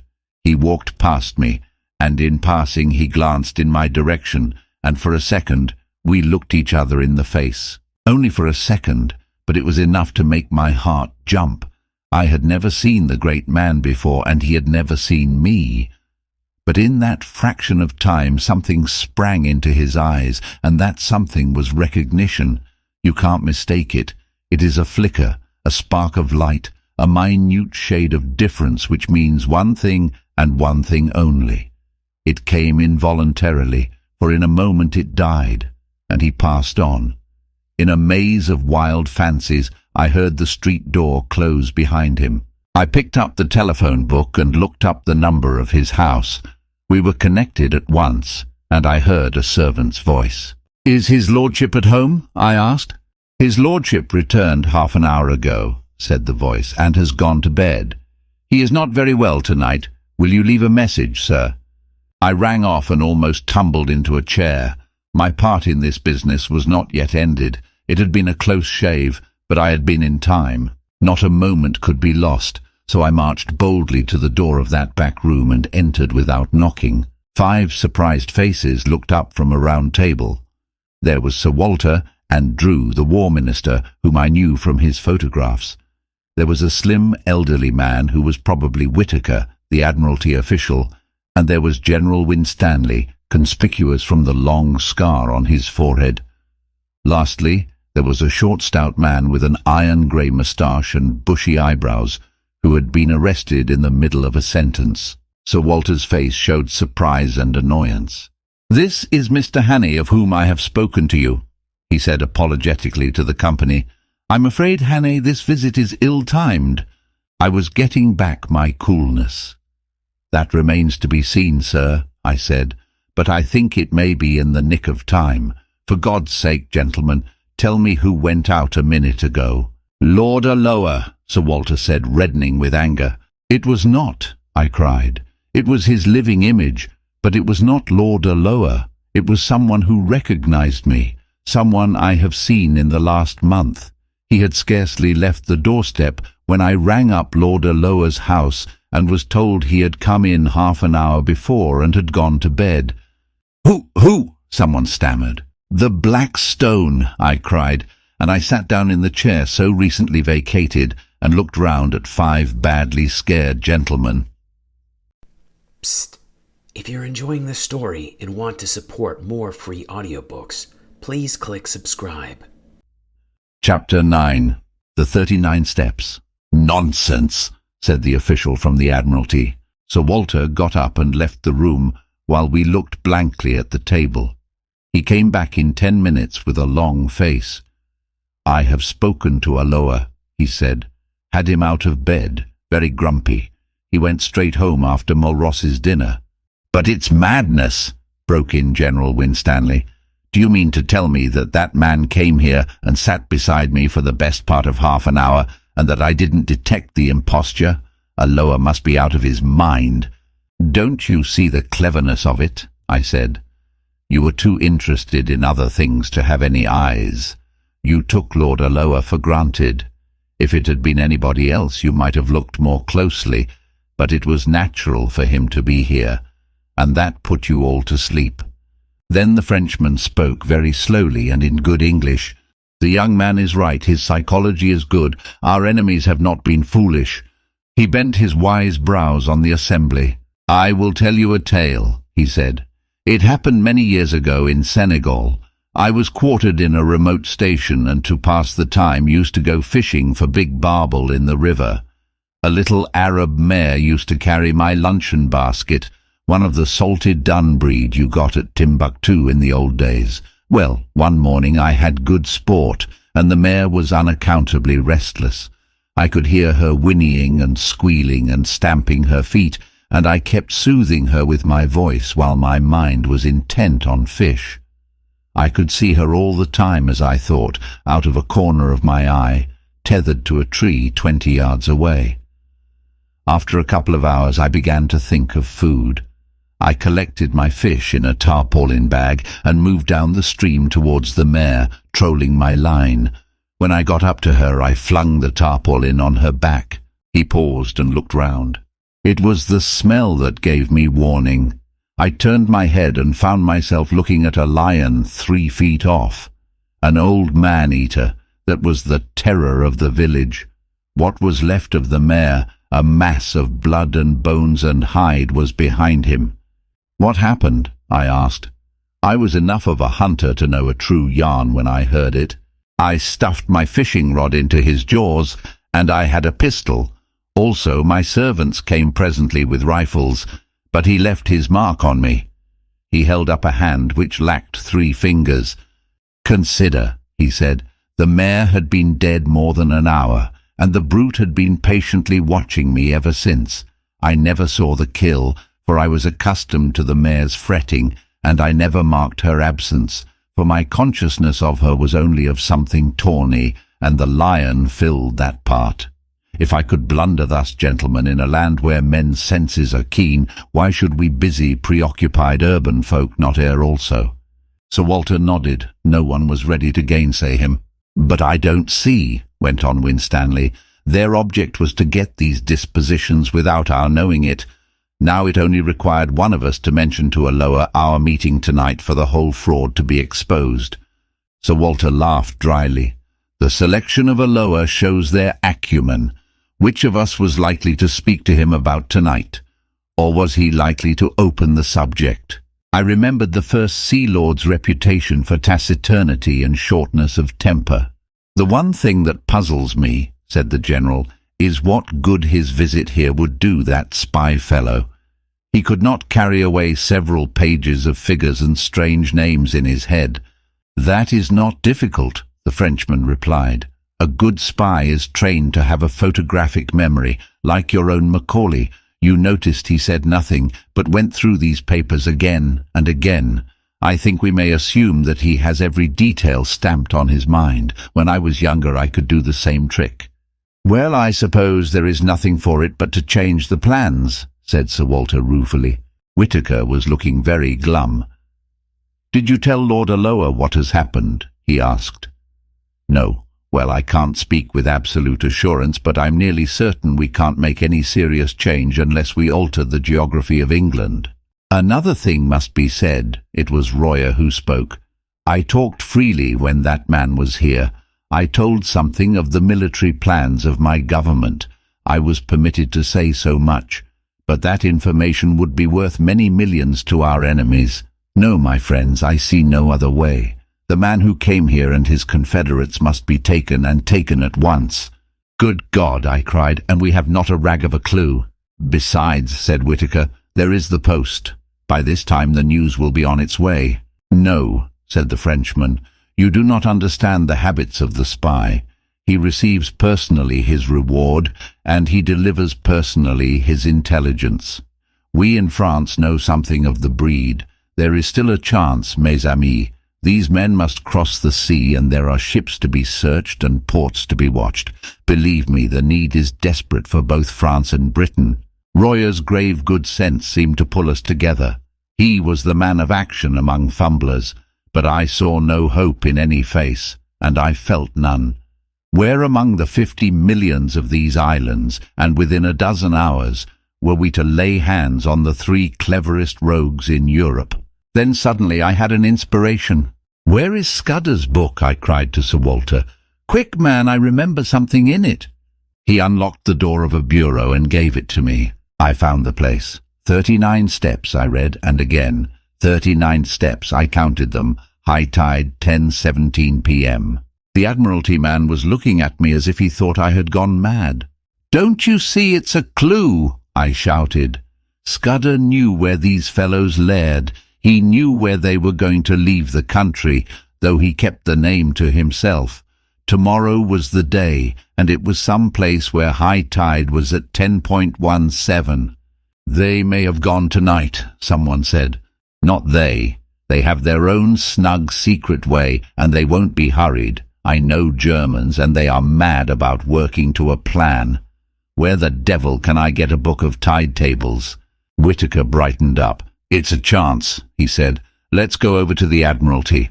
We got into 2 of the waiting motor cars, all but Sir Walter, who went off to Scotland Yard to mobilize McGillivray, so he said. We marched through empty corridors and big bare chambers where the charwomen were busy, till we reached a little room lined with books and maps. A resident clerk was unearthed, who presently fetched from the library the Admiralty tide tables. I sat at the desk, and the others stood round, for somehow or other I had got charge of this expedition. It was no good. There were hundreds of entries, and so far as I could see, 10.17 might cover 50 places. We had to find some way of narrowing the possibilities. I took my head in my hands and thought, there must be some way of reading this riddle. What did Scudder mean by steps? I thought of dock steps, but if he had meant that, I didn't think he would have mentioned the number. It must be some place where there were several staircases, and one marked out from the others by having 39 steps. Then I had a sudden thought, and hunted up all the steamer sailings. There was no boat which left for the continent at 10:17 p.m. Why was high tide so important? If it was a harbour, it must be some little place where the tide mattered, or else it was a heavy draught boat. But there was no regular steamer sailing at that hour, and somehow I didn't think they would travel by a big boat from a regular harbour. so it must be some little harbour where the tide was important, or perhaps no harbour at all. But if it was a little port, I couldn't see what the steps signified. There were no sets of staircases on any harbour that I had ever seen. It must be some place which a particular staircase identified, and where the tide was full at 10.17. On the whole, it seemed to me that the place must be a bit of open coast. But the staircases kept puzzling me. Then I went back to wider considerations. Whereabouts would a man be likely to leave for Germany, a man in a hurry who wanted a speedy and a secret passage? Not from any of the big harbours, and not from the Channel or the West Coast or Scotland, for remember, he was starting from London. I measured the distance on the map and tried to put myself in the enemy's shoes. I should try for Ostend or Antwerp or Rotterdam, and I should sail from somewhere on the east coast between Cromer and Dover. All this was very loose guessing, and I don't pretend it was ingenious or scientific. I wasn't any kind of Sherlock Holmes, but I've always fancied I had a kind of instinct about questions like this. I don't know if I can explain myself, but I used to use my brains as far as they went, and after they came to a blank wall I guessed, and I usually found my guesses pretty right. So I set out all my conclusions on a bit of Admiralty paper. They ran like this. Fairly certain. 1. Place where there are several sets of stairs, one that matters distinguished by having 39 steps. 2. Full tide at 10:17 p.m, leaving shore only possible at full tide. 3. Steps not dock steps, and so place probably not harbour. 4. No regular night steamer at 10:17. Means of transport must be tramp, unlikely, yacht or fishing boat. There my reasoning stopped. I made another list, which I headed guessed, but I was just as sure of the one as the other. Guessed. 1. Place not harbour but open coast. 2. Boat small, trawler, yacht or launch. 3. Place somewhere on east coast between Cromer and Dover.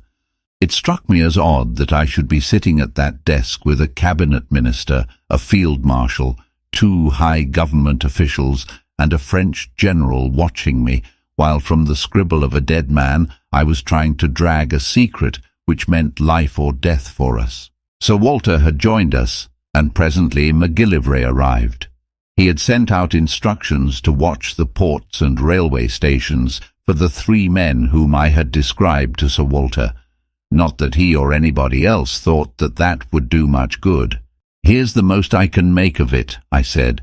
"We have got to find a place where there are several staircases down to the beach, one of which has 39 steps. I think it's a piece of open coast with biggish cliffs, somewhere between the Wash and the Channel. Also, it's a place where full tide is at 10.17 tomorrow night." Then an idea struck me. Is there no inspector of coast guards or some fellow like that who knows the East Coast? Whitaker said there was, and that he lived in Clapham. He went off in a car to fetch him, and the rest of us sat about the little room and talked of anything that came into our heads.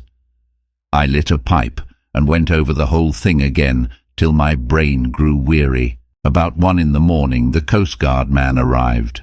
He was a fine old fellow with the look of a naval officer, and was desperately respectful to the company. I left the War Minister to cross-examine him, for I felt he would think it cheek in me to talk. "We want you to tell us the places you know on the East Coast where there are cliffs, and where several sets of steps run down to the beach." He thought for a bit. "What kind of steps do you mean, sir? There are plenty of places with roads cut down through the cliffs, and most roads have a step or 2 in them. Or do you mean regular staircases, all steps, so to speak?" Sir Arthur looked towards me. "We mean regular staircases," I said. He reflected a minute or 2. "I don't know that I can think of any." "Wait a second. There's a place in Norfolk, Brattlesham, beside a golf course, where there are a couple of staircases to let the gentleman get a lost ball."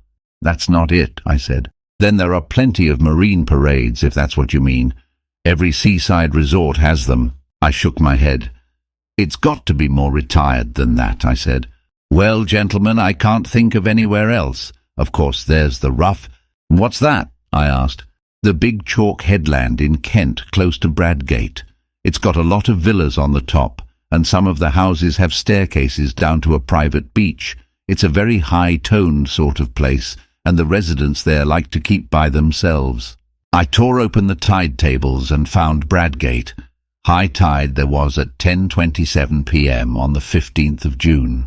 "We're on the scent at last," I cried excitedly. "How can I find out what is the tide at the Rough?" "I can tell you that, sir," said the Coast Guard man. "I once was lent a house there in this very month, and I used to go out at night to the deep-sea fishing. The tide's 10 minutes before Bradgate." I closed the book and looked round at the company. "If one of those staircases has 39 steps, we have solved the mystery, gentlemen," I said.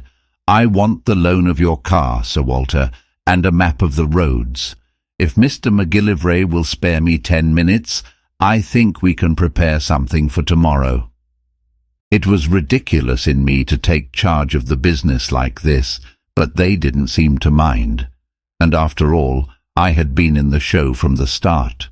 Besides, I was used to rough jobs, and these eminent gentlemen were too clever not to see it. It was General Royer who gave me my commission.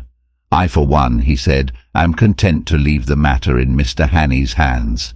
By 3:30 I was tearing past the moonlit hedgerows of Kent, with McGillivray's best man on the seat beside me. Chapter 10. Various parties converging on the sea. A pink and blue June morning found me at Bradgate, looking from the Griffin Hotel over a smooth sea to the lightship on the Cock Sands, which seemed the size of a bell-buoy. A couple of miles further south, and much nearer the shore, a small destroyer was anchored. Scaife, McGillivray's man, who had been in the Navy, knew the boat and told me her name and her commander's, so I sent off a wire to Sir Walter. After breakfast, Scaife got from a house agent a key for the gates of the staircases on the Rough. I walked with him along the sands and sat down in a nook of the cliffs while he investigated the half-dozen of them. I didn't want to be seen, but the place at this hour was quite deserted, and all the time I was on that beach I saw nothing but the seagulls. It took him more than an hour to do the job, and when I saw him coming towards me, conning a bit of paper, I can tell you my heart was in my mouth. Everything depended, you see, on my guess proving right. He read aloud the number of steps in the different stairs. 34, 35, 39, 42, 47, and 21, where the cliffs grew lower. I almost got up and shouted. We hurried back to the town and sent a wire to McGillivray. I wanted 6 men, and I directed them to divide themselves among different specified hotels. Then Scaife set out to prospect the house at the head of the 39 steps. He came back with news that both puzzled and reassured me. The house was called Trafalgar Lodge and belonged to an old gentleman called Appleton, a retired stockbroker, the house agent said. Mr. Appleton was there a good deal in the summer-time, and was in residence now, had been for the better part of a week. Scaife could pick up very little information about him, except that he was a decent old fellow who paid his bills regularly and was always good for a fiver for a local charity. Then Scaife seemed to have penetrated to the back door of the house, pretending he was an agent for sewing machines. Only 3 servants were kept, a cook, a parlour-maid and a housemaid, and they were just the sort that you would find in a respectable middle-class household. The cook was not the gossiping kind, and had pretty soon shut the door in his face, but Scaife said he was positive she knew nothing. Next door there was a new house building which would give good cover for observation, and the villa on the other side was to let, and its garden was rough and shrubby. I borrowed Scaife's telescope, and before lunch went for a walk along the Rough. I kept well behind the rows of villas, and found a good observation point on the edge of the golf course. There I had a view of the line of turf along the cliff top, with seats placed at intervals, and the little square plots railed in and planted with bushes, whence the staircases descended to the beach. I saw Trafalgar Lodge very plainly, a red brick villa with a veranda, a tennis lawn behind, and in front the ordinary seaside flower garden full of marguerites and scraggy geraniums. There was a flagstaff from which an enormous Union Jack hung limply in the still air. Presently I observed someone leave the house and saunter along the cliff. When I got my glasses on him, I saw it was an old man, wearing white flannel trousers, a blue serge jacket and a straw hat. He carried field glasses and a newspaper, and sat down on one of the iron seats and began to read. Sometimes he would lay down the paper and turn his glasses on the sea. He looked for a long time at the destroyer. I watched him for half an hour till he got up and went back to the house for his luncheon, when I returned to the hotel for mine. I wasn't feeling very confident. This decent, commonplace dwelling was not what I had expected. The man might be the bald archaeologist of that horrible moorland farm, or he might not. He was exactly the kind of satisfied old bird you will find in every suburb and every holiday place. If you wanted a type of the perfectly harmless person, you would probably pitch on that. But after lunch, as I sat in the hotel porch, I perked up, for I saw the thing I had hoped for and had dreaded to miss. A yacht came up from the south and dropped anchor pretty well opposite the Rough. She seemed about 150 tons, and I saw she belonged to the squadron from the White Ensign, so Scaife and I went down to the harbour and hired a boatman for an afternoon's fishing. I spent a warm and peaceful afternoon. We caught between us about 20 pounds of cod and lithe, and out in that dancing blue sea I took a cheerier view of things. Above the white cliffs of the Rough I saw the green and red of the villas, and especially the great flagstaff of Trafalgar Lodge. About 4 o'clock, when we had fished enough, I made the boatman row us round the yacht, which lay like a delicate white bird, ready at a moment to flee. Scaife said she must be a fast boat for her build, and that she was pretty heavily engined. Her name was the Ariadne, as I discovered from the cap of one of the men who was polishing brasswork. I spoke to him and got an answer in the soft dialect of Essex. Another hand that came along passed me the time of day in an unmistakable English tongue. Our boatman had an argument with one of them about the weather, and for a few minutes we lay on our oars close to the starboard bow. Then the men suddenly disregarded us and bent their heads to their work as an officer came along the deck. He was a pleasant, clean-looking young fellow, and he put a question to us about our fishing in very good English. But there could be no doubt about him. His close-cropped head and the cut of his collar and tie never came out of England. That did something to reassure me, but as we rowed back to Bradgate my obstinate doubts would not be dismissed. The thing that worried me was the reflection that my enemies knew that I had got my knowledge from Scudder, and it was Scudder who had given me the clue to this place. If they knew that Scudder had this clue, would they not be certain to change their plans? Too much depended on their success for them to take any risks. The whole question was how much they understood about Scudder's knowledge. I had talked confidently last night about Germans always sticking to a scheme, but if they had any suspicions that I was on their track, they would be fools not to cover it. I wondered if the man last night had seen that I recognized him. Somehow I did not think he had, and to that I had clung. But the whole business had never seemed so difficult as that afternoon when, by all calculations, I should have been rejoicing in assured success. In the hotel, I met the commander of the destroyer, to whom Scaife introduced me, and with whom I had a few words. Then I thought I would put in an hour or two watching Trafalgar Lodge. I found a place farther up the hill, in the garden of an empty house. From there I had a full view of the court, on which two figures were having a game of tennis. One was the old man, whom I had already seen. The other was a younger fellow, wearing some club colours in the scarf round his middle.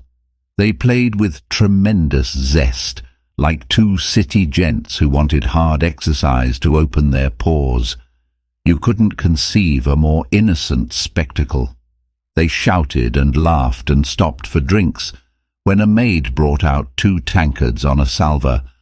I rubbed my eyes and asked myself if I was not the most immortal fool on earth. Mystery and darkness had hung about the men who hunted me over the Scotch moor in aeroplane and motor car, and notably about that infernal antiquarian. It was easy enough to connect those folk with the knife that pinned Scudder to the floor, and with fell designs on the world's peace. But here were two guileless citizens taking their innocuous exercise, and soon about to go indoors to a humdrum dinner where they would talk of market prices and the last cricket scores and the gossip of their native Surbiton. I had been making a net to catch vultures and falcons, and lo and behold, two plump thrushes had blundered into it. Presently a third figure arrived, a young man on a bicycle, with a bag of golf clubs slung on his back. He strolled round to the tennis lawn and was welcomed riotously by the players. Evidently they were chaffing him, and their chaff sounded horribly English. Then the plump man, mopping his brow with a silk handkerchief, announced that he must have a tub. I heard his very words. "I've got into a proper lather," he said. "This will bring down my weight and my handicap, Bob. I'll take you on tomorrow and give you a stroke a hole." You couldn't find anything much more English than that. They all went into the house and left me feeling a precious idiot. I had been barking up the wrong tree this time. These men might be acting, but if they were, where was their audience? They didn't know I was sitting 30 yards off in a rhododendron. It was simply impossible to believe that these three hearty fellows were anything but what they seemed. Three ordinary, game-playing suburban Englishmen, wearisome if you like, but sordidly innocent. And yet there were three of them, and one was old, and one was plump, and one was lean and dark. And their house chimed in with Scudder's notes, and half a mile off was lying a steam yacht with at least one German officer. I thought of Carolides lying dead, and all Europe trembling on the edge of earthquake, and the men I had left behind me in London, who were waiting anxiously for the events of the next hours. There was no doubt that hell was afoot somewhere. The Black Stone had won, and if it survived this June night would bank its winnings. There seemed only one thing to do, go forward as if I had no doubts, and if I was going to make a fool of myself, to do it handsomely. Never in my life have I faced a job with greater disinclination. I would rather in my then mind have walked into a den of anarchists, each with his Browning handy, or faced a charging lion with a popgun, than enter that happy home of three cheerful Englishmen and tell them that their game was up. How they would laugh at me. But suddenly I remembered a thing I once heard in Rhodesia from old Peter Pienaar. I have quoted Peter already in this narrative. He was the best scout I ever knew, and before he had turned respectable, he had been pretty often on the windy side of the law, when he had been wanted badly by the authorities. Peter once discussed with me the question of disguises, and he had a theory which struck me at the time. He said, barring absolute certainties like fingerprints, mere physical traits were very little use for identification if the fugitive really knew his business. He laughed at things like dyed hair and false beards and such childish follies. The only thing that mattered was what Peter called atmosphere.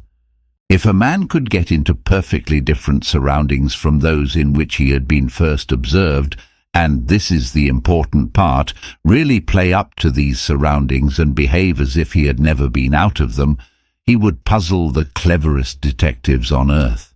And he used to tell a story of how he once borrowed a black coat and went to church and shared the same hymn book with the man that was looking for him. If that man had seen him in decent company before, he would have recognized him, but he had only seen him snuffing the lights in a public house with a revolver. The recollection of Peter's talk gave me the first real comfort that I had had that day. Peter had been a wise old bird, and these fellows I was after were about the pick of the aviary. What if they were playing Peter's game? A fool tries to look different, a clever man looks the same and is different. Again, there was that other maxim of Peter's, which had helped me when I had been a roadman. If you are playing a part, You will never keep it up unless you convince yourself that you are it. That would explain the game of tennis. Those chaps didn't need to act. They just turned a handle and passed into another life, which came as naturally to them as the first. It sounds a platitude, but Peter used to say that it was the big secret of all the famous criminals. It was now getting on for 8 o'clock, and I went back and saw Scaife to give him his instructions. I arranged with him how to place his men, and then I went for a walk, for I didn't feel up to any dinner. I went round the deserted golf course, and then to a point on the cliffs farther north beyond the line of the villas. On the little trim, newly made roads I met people in flannels coming back from tennis and the beach, and a coast guard from the wireless station, and donkeys and pierrots padding homewards. Out at sea in the blue dusk, I saw lights appear on the Ariadne and on the destroyer away to the south, and beyond the Coxsands the bigger lights of steamers making for the Thames. The whole scene was so peaceful and ordinary that I got more dashed in spirits every second. It took all my resolution to stroll towards Trafalgar Lodge about 9:30. On the way, I got a piece of solid comfort from the sight of a greyhound that was swinging along at a nursemaid's heels. He reminded me of a dog I used to have in Rhodesia, and of the time when I took him hunting with me in the Parley Hills. We were after Reebok, the dun kind, and I recollected how we had followed one beast, and both he and I had clean lost it. A greyhound works by sight, and my eyes are good enough, but that buck simply leaked out of the landscape. Afterwards I found out how it managed it. Against the grey rock of the kopjes, it showed no more than a crow against a thundercloud. It didn't need to run away. All it had to do was to stand still and melt into the background. Suddenly, as these memories chased across my brain, I thought of my present case and applied the moral. The Blackstone didn't need to bolt. They were quietly absorbed into the landscape. I was on the right track, and I jammed that down in my mind and vowed never to forget it. The last word was with Peter Pienaar. Scaife's men would be posted now, but there was no sign of a soul. The house stood as open as a marketplace for anybody to observe. A 3-foot railing separated it from the cliff road. The windows on the ground floor were all open and shaded lights, and the low sound of voices revealed where the occupants were finishing dinner. Everything was as public and above board as a charity bazaar. Feeling the greatest fool on earth, I opened the gate and rang the bell. A man of my sort who has travelled about the world in rough places gets on perfectly well with two classes, what you may call the upper and the lower. He understands them and they understand him. I was at home with herds and tramps and roadmen, and I was sufficiently at my ease with people like Sir Walter and the men I had met the night before. I can't explain why, but it is a fact. But what fellows like me don't understand is the great, comfortable, satisfied middle-class world, the folk that live in villas and suburbs.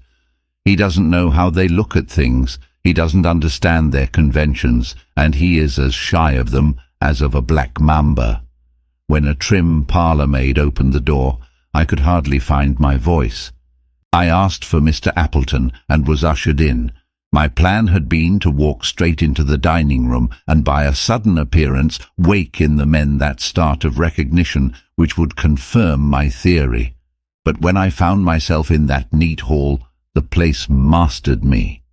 There were the golf clubs and tennis rackets, the straw hats and caps, the rows of gloves, the sheaf of walking sticks which you will find in 10,000 British homes. A stack of neatly folded coats and waterproofs covered the top of an old oak chest. There was a grandfather clock ticking, and some polished brass warming pans on the walls, and a barometer and a print of Chiltern winning the St. Ledger. The place was as orthodox as an Anglican church. When the maid asked me for my name, I gave it automatically, and was shown into the smoking room on the right side of the hall. That room was even worse. I hadn't time to examine it, but I could see some framed group photographs above the mantelpiece, and I could have sworn they were English public school or college. I had only one glance, for I managed to pull myself together and go after the maid. But I was too late. She had already entered the dining room and given my name to her master, and I had missed the chance of seeing how the three took it. When I walked into the room, the old man at the head of the table had risen and turned round to meet me. He was in evening dress, a short coat and black tie, as was the other, whom I called in my own mind the plump one. The third, the dark fellow, wore a blue serge suit and a soft white collar and the colours of some club or school. The old man's manner was perfect. "Mr. Hannay," he said hesitatingly, "did you wish to see me? One moment, you fellows, and I'll rejoin you. We had better go to the smoking room." Though I hadn't an ounce of confidence in me, I forced myself to play the game. I pulled up a chair and sat down on it. "I think we have met before," I said, "and I guess you know my business." The light in the room was dim, but so far as I could see their faces, they played the part of mystification very well. Maybe, said the old man. "I haven't a very good memory, but I'm afraid you must tell me your errand, sir, for I really don't know it." "Well then," I said, and all the time I seemed to myself to be talking pure foolishness, "I have come to tell you that the game's up. I have a warrant for the arrest of you three gentlemen." "Arrest?" said the old man, and he looked really shocked. "Arrest? Good God, what for?" "For the murder of Franklin Scudder in London on the 23rd day of last month." "I never heard the name before," said the old man in a dazed voice. One of the others spoke up. "That was the Portland Place murder. I read about it." "Good heavens, you must be mad, sir. Where do you come from?" "Scotland Yard," I said. After that, for a minute, there was utter silence. The old man was staring at his plate and fumbling with a nut, the very model of innocent bewilderment. Then the plump one spoke up. He stammered a little, like a man picking his words. "Don't get flustered, uncle," he said. "It's all a ridiculous mistake, but these things happen sometimes and we can easily set it right. It won't be hard to prove our innocence. I can show that I was out of the country on the 23rd of May and Bob was in a nursing home. You were in London, but you can explain what you were doing." "Right, Percy, of course that's easy enough. The 23rd. That was the day after Agatha's wedding. Let me see. What was I doing? I came up in the morning from Woking and lunched at the club with Charlie Simons. Then, oh yes, I dined with the fishmongers, I remember, for the punch didn't agree with me, and I was seedy next morning. Hang it all, there's the cigar box I brought back from the dinner." He pointed to an object on the table and laughed nervously. "I think, sir," said the young man, addressing me respectfully, "you will see you are mistaken.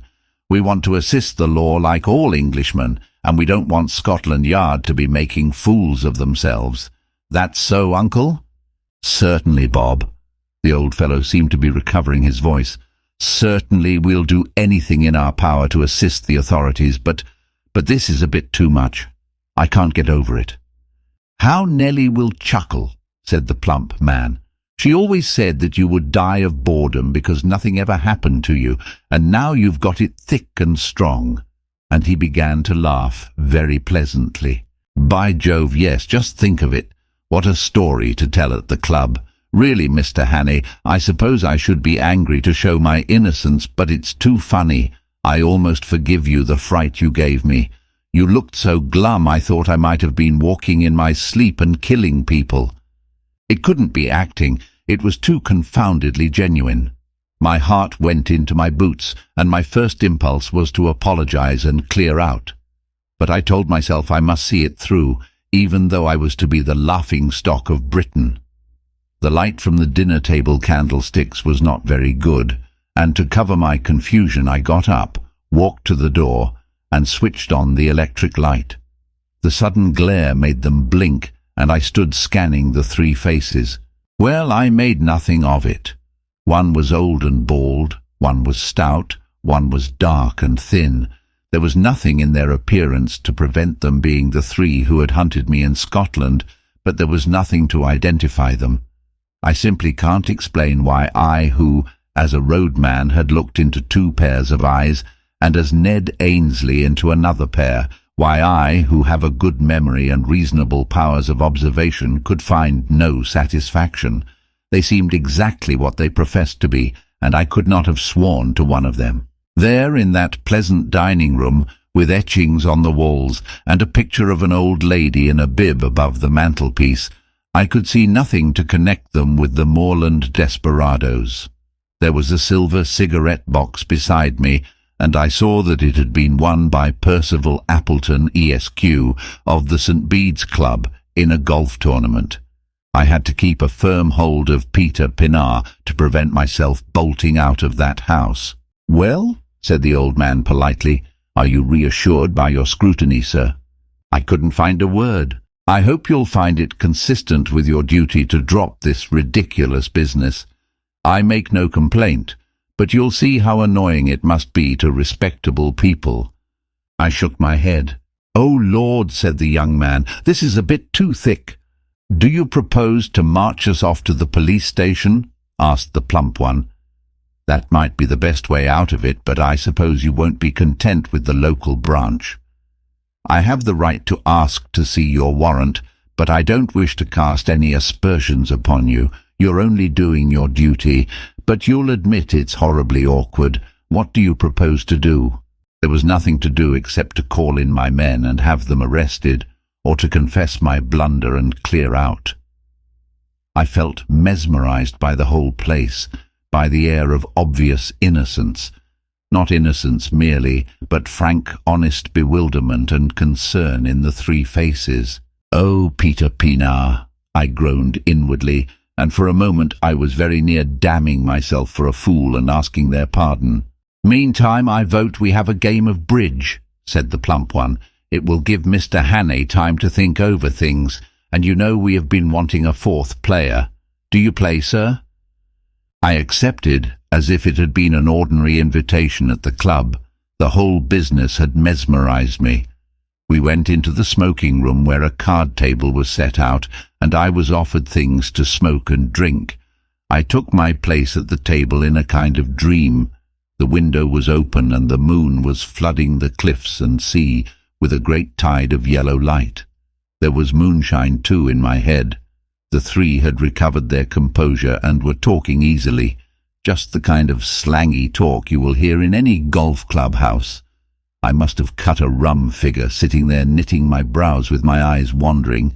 My partner was the young dark one. I play a fair hand at bridge, but I must have been rank bad that night.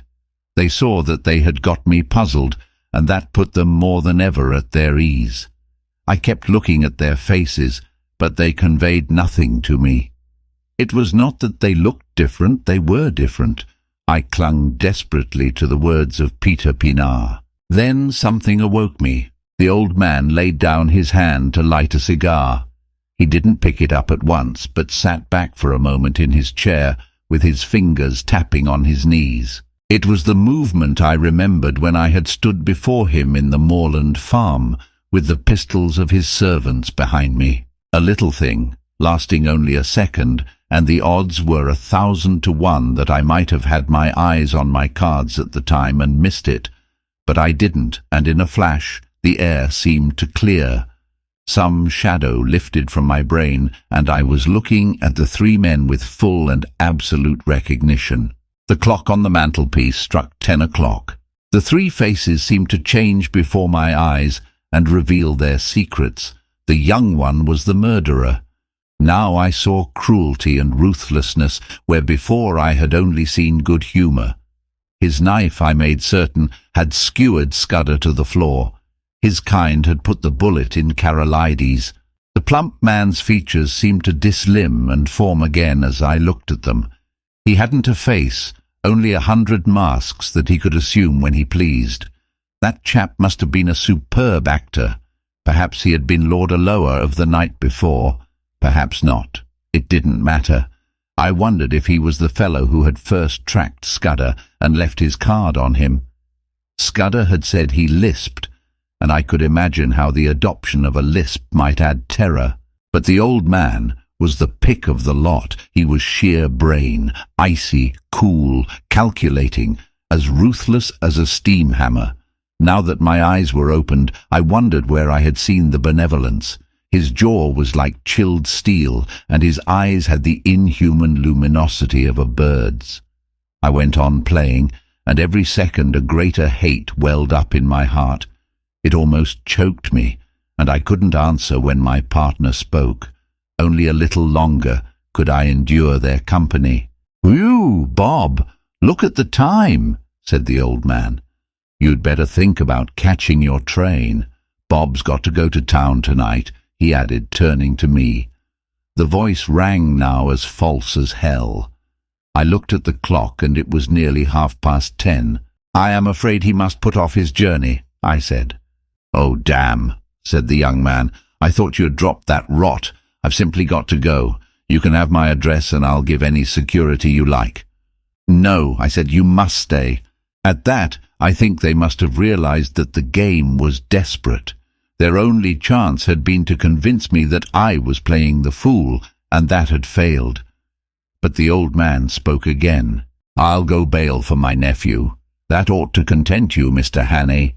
Was it fancy, or did I detect some halt in the smoothness of that voice?